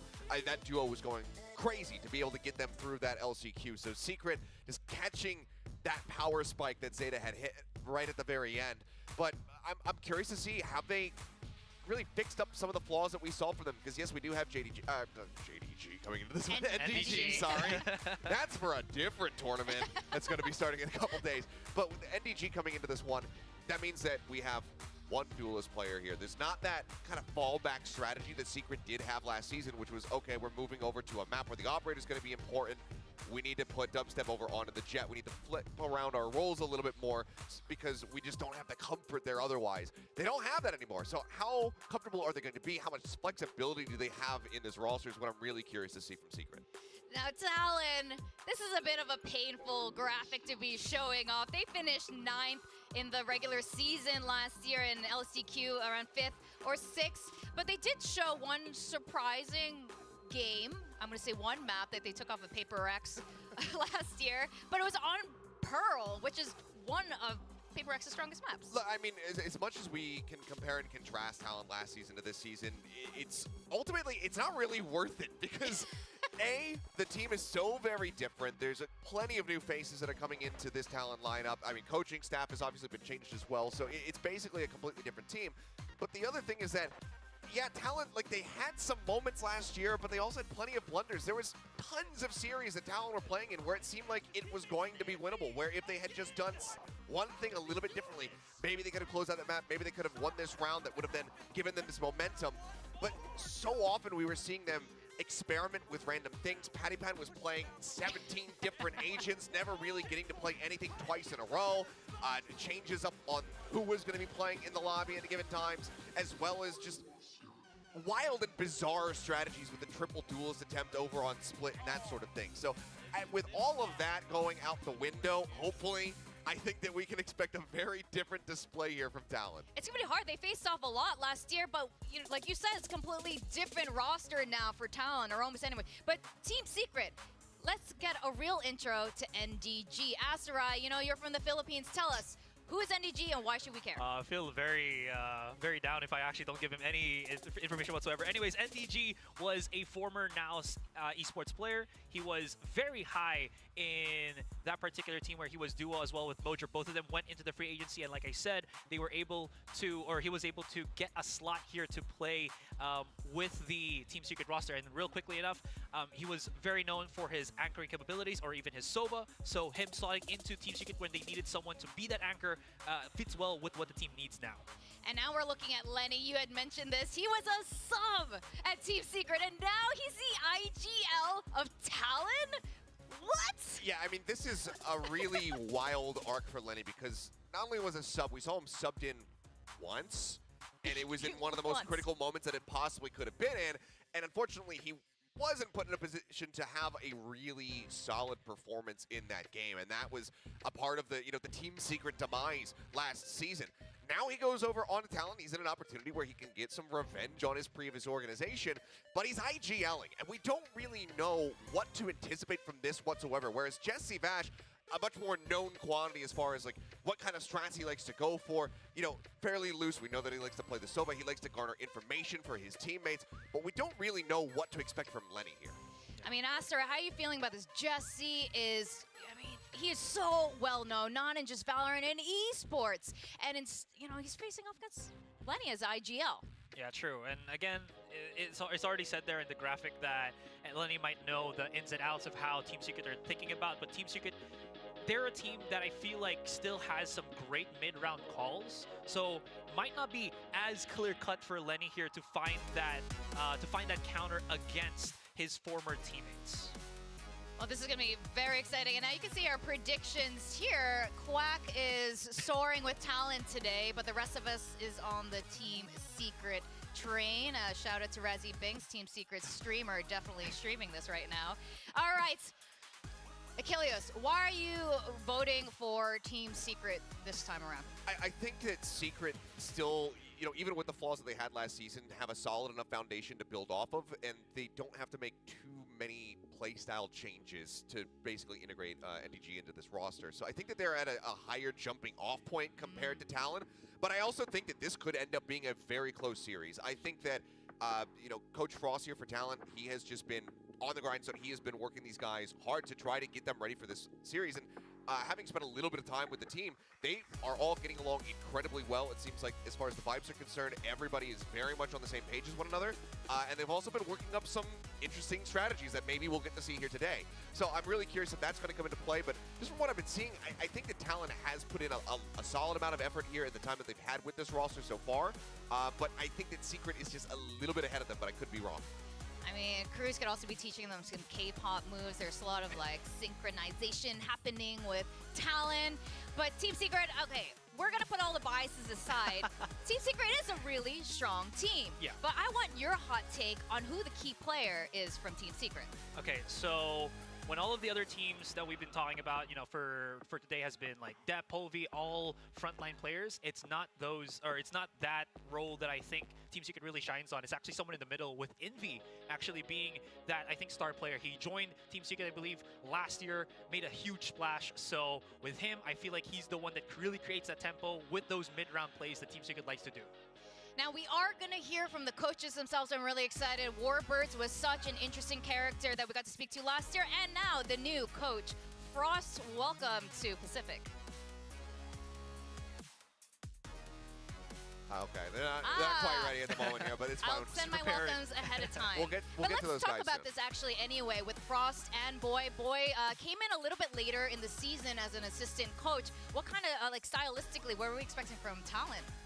It's hard to say. I mean, Frost, I haven't watched too many of his previous teams. As it I'm going to turns out, interrupt as he you, is North America, even though I asked you, we're going to go over to the coaches. Before we head into Team Secret versus Talon Esports rematch, let's have a chat with Warbirds from TS and Frost from Talon. Boy came in a little bit later in the season. Oh, that was as a an sweet assistant hello. coach. What kind of stylistically? Okay, from first, Warbirds from TS. That's your rematch with Talon. So how do you feel? Because you have won at the previous season, at the first match. 그래서 이번에 또 탈론과 TS가 다시 대결을 하게 됐는데요. 어떤 감정이 드는지 묻겠습니다. 왜냐면 저번 시즌에는 첫 경기에서 이제 TS가 이겼거든요. Yeah, we're pretty confident in the matchup. Obviously, it's a whole different team, a whole new staff, whole new everything. So we're just focusing on ourselves and hoping that we can have a nice, close, and fun match. 모든 게 새롭게 바뀌었지만 더욱더 자신감이 있기 때문에 더욱더 재미난 경기를 할 수 있을 것 같다고 답변을 들었습니다. Now let's ask Ross from Talon Esports. What do you feel about meeting TS as your first opponent? On a personal level, I think it's really unfortunate for me because I was formerly GM. Oh, yeah. I hired Warbirds. I have a lot of love for Warbirds and the players, me and Jesse Vash. I love the ownership of Warbird on Team Secret. They're super great.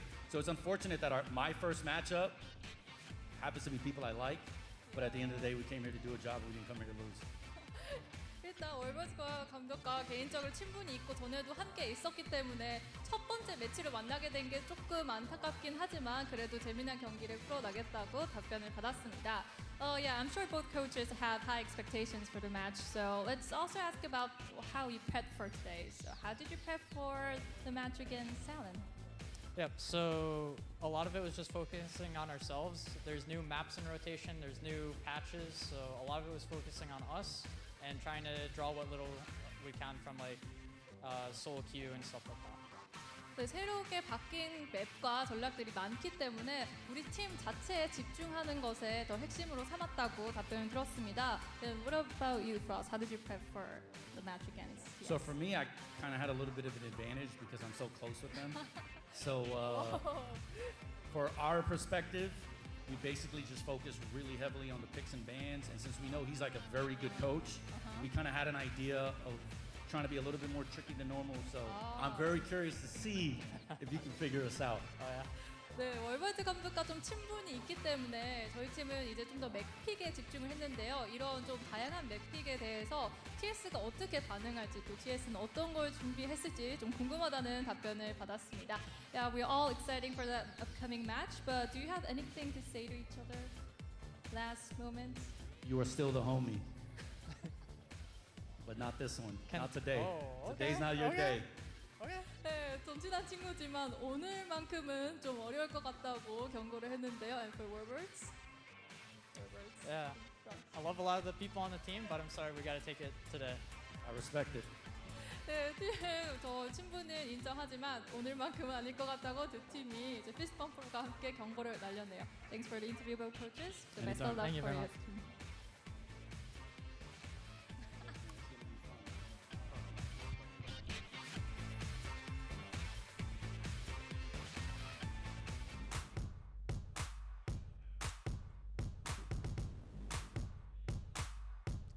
I'm really excited for this. That was so cute. The little banter between the coaches. I didn't realize how close they were. But of course. This is like when you are in like a minor baseball league and your brother's on the other team and you have to play against each other. That's kind of what the vibes felt like between that one. I think I need to get in there and maybe coach both of them on their smack talk because some of that was a little bit weak. But I think maybe they're trying to maintain the friendship. But you know, all's fair in love and war. But I'm really curious to see how this one's going to go down because, I mean, like Frost was kind of alluding to there, it says that we have some tricks up our sleeve. As long as that's not triple duelist nonsense, then I'm all for it. I'm very curious to see what kind of tricks they do have prepared, if they have a solid read on Team Secret. Yeah, at least for me, I'm just doing another one of my guesses where I feel like how I mentioned about how Envy's going to be the big star player here for Team Secret. It's going to be their mid-round calls.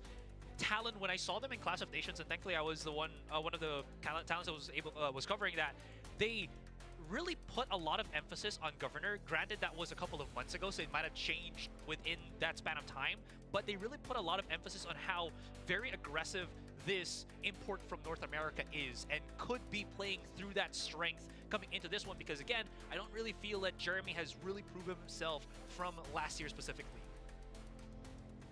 Whoa. Sorry. I was just going to say a little bit bold. I mean, I don't necessarily fully disagree with you, but I mean, Jeremy did also have plenty of highlight moments. I mean, one of the, maybe the fastest A's of all time with that play on Haven, which, of course, with the draft coming up, we should mention, of course, the Haven is not in the pool anymore for Secret. True. Yeah, that's right. I mean, we were talking about this, Haven being such an incredible map for Team Secret. What kind of maps are we expecting this time around?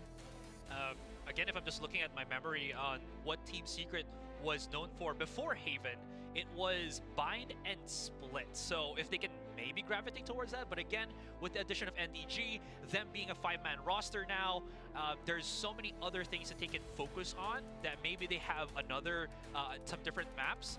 I did remember the last tournament that Team Secret did play, and this is the reason why I am still kind of up in the air about what statistics I have for them in terms of maps, is they only played Haven in that one particular tournament, only Haven. And when it went into a best of 3, that's when they only changed up because, you know, there were more maps to play.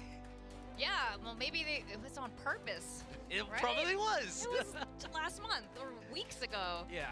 So I can understand why they would make such a decision. I think this Haven, you know, Haven being out of the pool does affect both teams to a certain extent. A lot of the highlights that I think of when I, you know, the cruise especially comes to mind, also take place on Haven. Some of those moments where he's sneaking around out of A main, gets himself into window, and just mows down 3 people in B.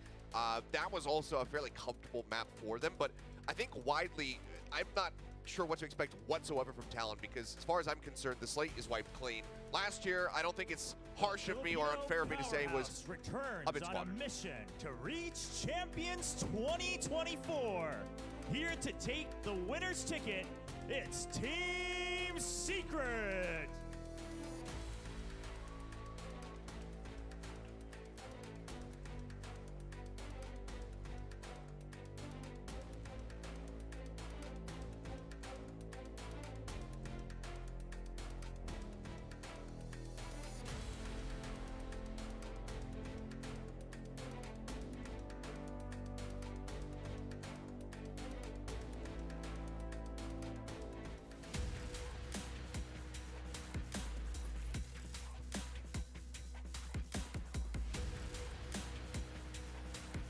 Unique strategies and witty techniques, the Pacific Jesters are back with reinforcements. Ladies and gentlemen, Talon Esports.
Both teams are here. We'll begin the map veto for the second match of today.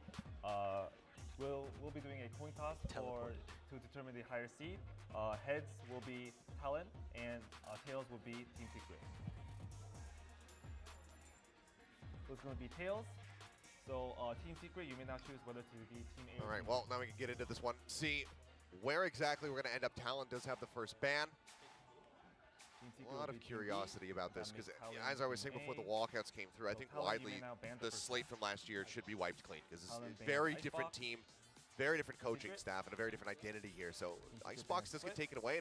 And you were referencing, Asarai, that split might be a comfort pickup here for the side of Team Secret, but they're actually banning it away. Yeah, now that I've actually gone and checked my notes, Team Secret's, yeah, there we go. Last year's most highest win rate map for them during Pacific League was actually Ascent. It was the only map where every single time they played it for like 5-7 games ever since has been all wins. So makes a lot of sense, and happy to see it's there. But Breeze for a talent selection here.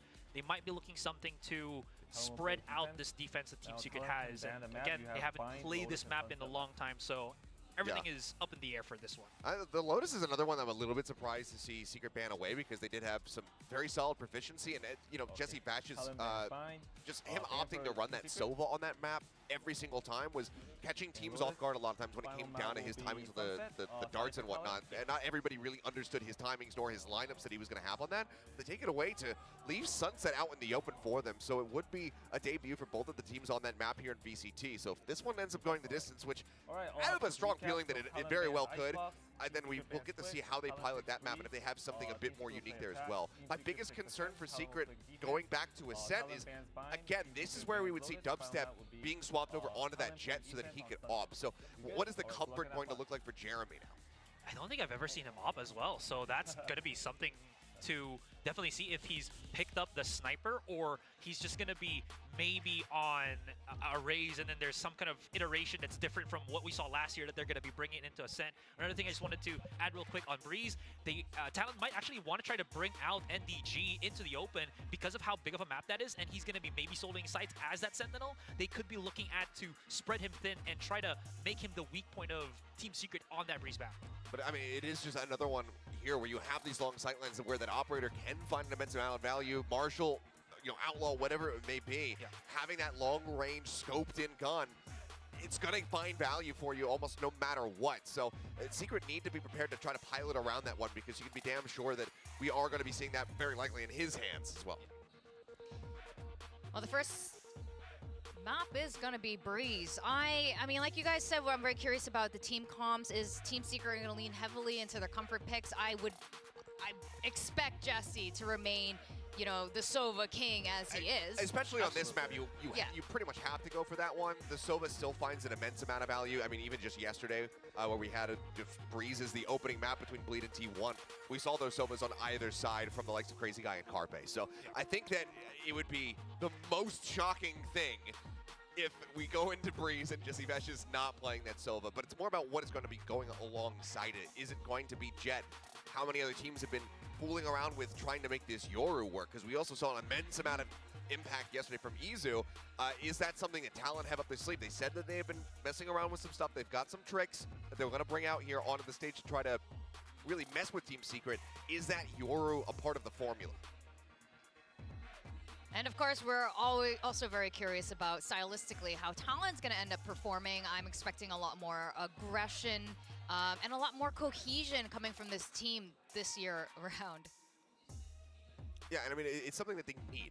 Everything that you could list was basically lacking from Talon last season. But again, there was that foundation. It was just the decision-making from coaching staff, whatever it may be, to try. Wow! Okay. Well, screw what I was about to say, because it's not important anymore. All right, we have a big old blend coming through here. Talon bringing in the Harbor Vipers to the double controller. The Sova, of course, is going to be there, but they're going for the Neon Yoru, combining what we saw from T1 and Bleed yesterday. That's very, like, that is a hyper-aggressive comp, even coming out on the defense. Imagine how little map control they have because they don't have the Sentinel. They're going to have to move around the map to alleviate the lack of Sentinel control. That being said, there's also the nifty combo between the Yoru and the Sova that we'll probably see later on when they have their ultimates, but yeah. And they have 3 walls to slice up the map as also they like. I mean, there are different ways that, they're definitely cooking something. And we're going to start. Let's go over the casters. Will and Quack are going to take us through all the action. Thank you very much, Chubby, Ninja, Asteroid, and Achilles. Yes, this is one heck of a mix-up of a composition for Talon, isn't it? Yeah, I mean, and if this was the same roster as last year, we'd start to have our questions, but this is their first showing. They're here to prove something. And honestly, they touched upon some of the hints, the ingredients, right? We've seen why some of the agents individually have been picked up on Breeze so far in kickoff. See if it comes all together into one nice dish. Still, I mean, what Asteroid said definitely makes sense because on the defensive side, especially with halls being opened up, if you're not watching that with the Sentinel, how are you going to make it happen? I guess with just gunshots peeking into shop, they managed to start things off with a double kill. What a way to open your debut in VCT Pacific. Governor, a lot of people had questions about the pickup, but trying to silence the doubters from the pistol round in the very first match. Already finding something, but still Ban kind of over-aggressing a little bit too much, does get fallen down by Borkum. So with that, a little bit more space, Team Secret gets to recover for just a second, maybe setting up for that A-split push. Yeah, good back out from Governor. Of course, a bit of a mishap coming down from Halls, but I mean, they should still be able to find some good shots. Cruz will eventually clean up that kill, and that makes things a lot easier. The door open is a good sign for Governor as well, and just Jesse Vash left spotted. Okay, comms a little delayed, but Governor will find the headshot. That's just a quick start already. I mean, we're thinking about Governor, and I think that's one of the main things that this entire roster was built around. Asarai mentioned it a little bit as well in their ESL Clash of Nations games, that this entire roster was built around him. They want to support him. He's the duelist, and he's here to frag. And this first round says it all. Yeah, I mean, even in the Emerge video, Lenny talks about how he was actually impressed with the playmaking and kind of the smart decisions that Governor is able to make. Now on the Neon, some extra utility to work around as well with things like the fast lane and the relay bolt. We saw that from Ye yesterday, who had a decent opening match in terms of his own performance. Governor another kill here in A main, trying to say this is my home for the first half on the defense. All right, supported by Cruz as well as that Cascade. I mean, it's just starting things off. You're already picking up the Phantom round 2. You're just looking to hold on to that thing to maybe secure the bonus round as well. It's just so much going into this. Lenny tries to hold up Tunnel, able to take down one. It's information enough for Talon. Yeah, and only the Ghost as well. I don't mind it at all. In fact, I like it, right? They're very aware of the fact that, okay, you're the one with a pistol. You could push out a bit. Yeah, you might have questions about its Sova, etc., but at the end of the day, this is an anti-eco. What matters is you win the round and that you're not giving away any extra weapons. You want to carry over these long-range rifles into the bonus. Ban, good shot from long range. NDG staying alive behind the wall. This deep dig in from Envy, though. He's already all the way through Nest. I don't think they're going to suspect the timing here. However, he's only got a classic, so you got to close in the distance. You got to be able to, get a quick double tap in or something, because if not, Envy might not be able to do all too much. High Tide blocks off so much. Governor spots him out. Easy cleanup. Easy second round win for Talon. Yeah, if he had a Sheriff, I think we'd get a lot more excited for the potential there, but also gets spotted right at the end. Doesn't have the long-range weaponry, and things go as planned. Dropping just the Marshal by, so the importance with the Phantoms, and then you actually have the overdrive on Governor now as well. You pass over the rifle, you have some good capabilities to push out even with the overdrive. Really tighten up the map here on a bonus. Not to mention, Lenny was holding onto a Ghost. I mean, economy just looks great for Talon in round 3 to maybe potentially carry this over into a bonus. So the question is for Team Secret, I mean, what is their game plan? Because so far, out on the attack, it hasn't worked out so well, especially when Governor continues to push out into A shop. Revealing area. They're not going to push out right away. I like the patience from Talon. Wait for some early contact. You know that the opponents have to play a bit slow. They don't want to take any big risks just yet. Okay. Yeah, they've adapted to this already. Oh, and look at this. They pull back. I mean, second Cascade used, maybe a bit of an extra investment in terms of utility, but the point is they pressured and they let them know that it's a Neon there with a relay bolt. Now they're trying to really just funnel them into A main. Just checking around. Nobody's here, though. Team Secret just waiting things out. Yes, you've picked up the overdrive, but that thing can burn out as well if it doesn't find any kills. So that might be their idea. However, you are running out of time, so it might be sensible to make a move. Ban, however, seeing that they made a move, takes one out, tries to look for another, gets gunned down by Envy instead. A little bit sharper, and with that, maybe a bit of an opening. Cruz hiding inside of the cove, though. Turns back around, doesn't expect to play from Halls. Here comes Governor, picks up the Vandal, tries to wall bang, can't quite find all too much. Already a lot of damage done, and if Talon very easily could get at least another kill with Jeremy so low. Still a very doable round for Talon, trying to lead with a dominant 3-0 half. The comms just not there about Jeremy potentially still being around the switch.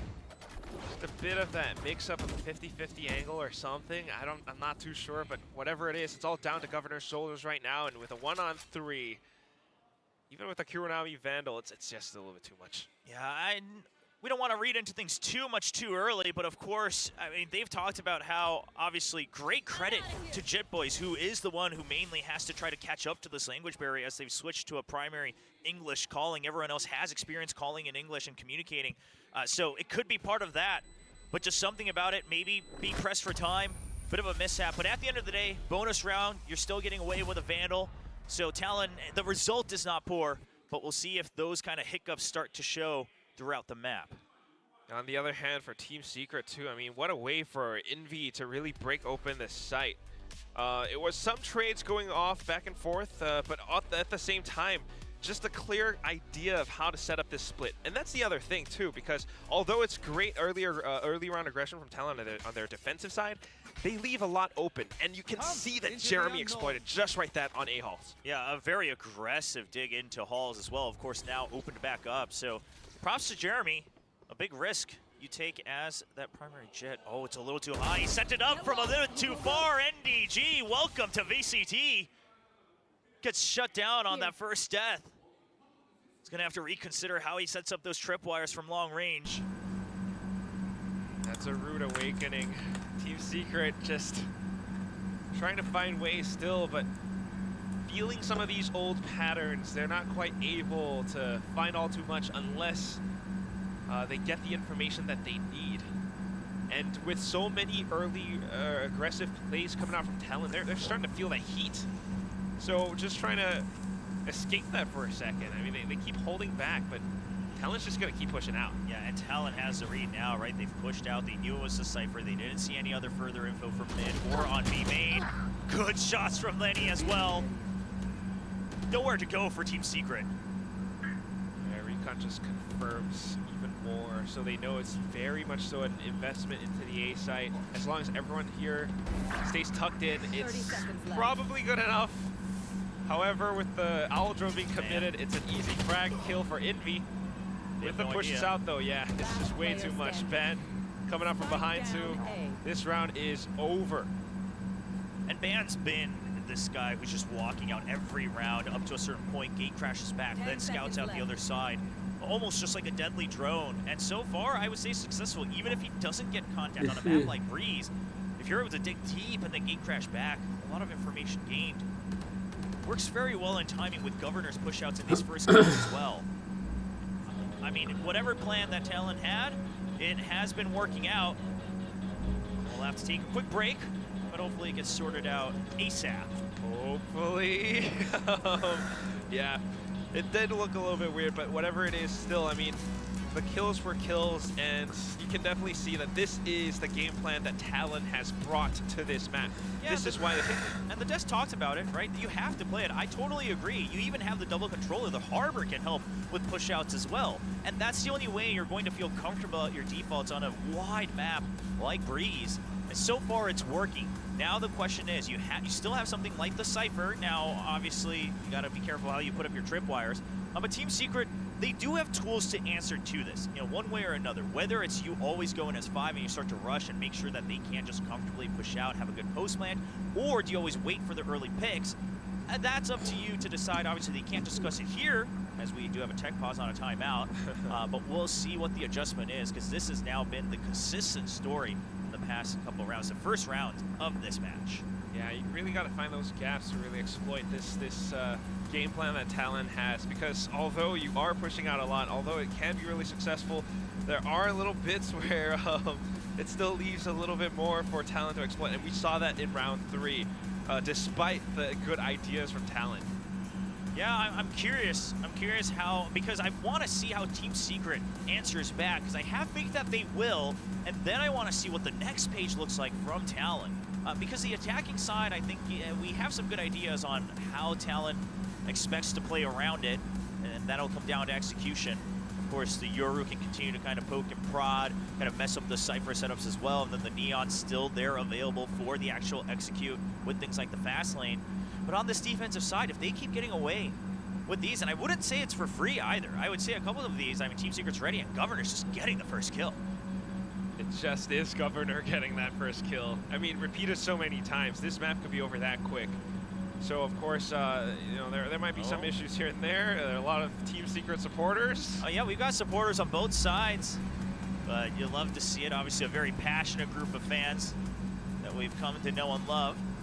And Team Secret, they talk about it themselves. They were so close, and not necessarily in terms of scoreline at the very last match that always mattered, but they always got to the match that mattered to get to Masters, to get to Champions, and then they just weren't able to clinch that ticket. Now, they say, we don't think our ideas were wrong. All we need is to kind of just, shore up a little bit more firepower, just one change on the roster, and then we want to push in. We want to make it to those international stages and how we see how we do against a lot tougher competition. It really makes you think, like, is that one change enough, though? I mean, we're all banking a lot on this first kickoff match. There might be a lot that changes up. There are some snacks in the crowd because of our awesome pop-up booths at this entire event. Yeah, there's pizza at the pub downstairs. So if you are here and for some reason listening to us on your phone, here at the venue, go down, grab a slice, grab a drink. Grab me a slice, Will. Me? I mean, sure, if you want to solo cast for a little bit, especially during this pause, I'm all for it. A trial by fire, let's go for it. I've done my share in my past years, so. Sure enough, and then I get rewarded with pizza. I think that's a pretty good deal, right? Right? Okay. Now listen, your standards, it's up to you, man. that's not quite what I'm looking for. It's a big race. Yeah, you're just gonna push me to deep end of the pool. But I mean, main thing is still, is it gonna be enough for Team Secret? There's so much at stake. I mean, there's that team revamp storyline. Is it just enough for Team Secret to pick up one new player, or is it still their old ideas? Or, you know, on the other hand, for Talon, is this whole new team revamp enough for them to kind of show us a new performance? Because we have a new coach, we've got Lenny, who used to be with Team Secret. I mean, how much can change around? Yeah, I'm curious. And again, it is still early on in the half that Team Secret can't answer back. And we're starting to see a lot of teams experiment with it. I'm pretty convinced that no team should be too surprised by the Euros anymore, right? Surely if multiple teams are experimenting with this, you've seen it in some scrims here or there. We've even seen it during the off-season from multiple teams as well across different tournaments around the world. So the comp itself shouldn't be too shocking, but perhaps, of course, the combination with Neon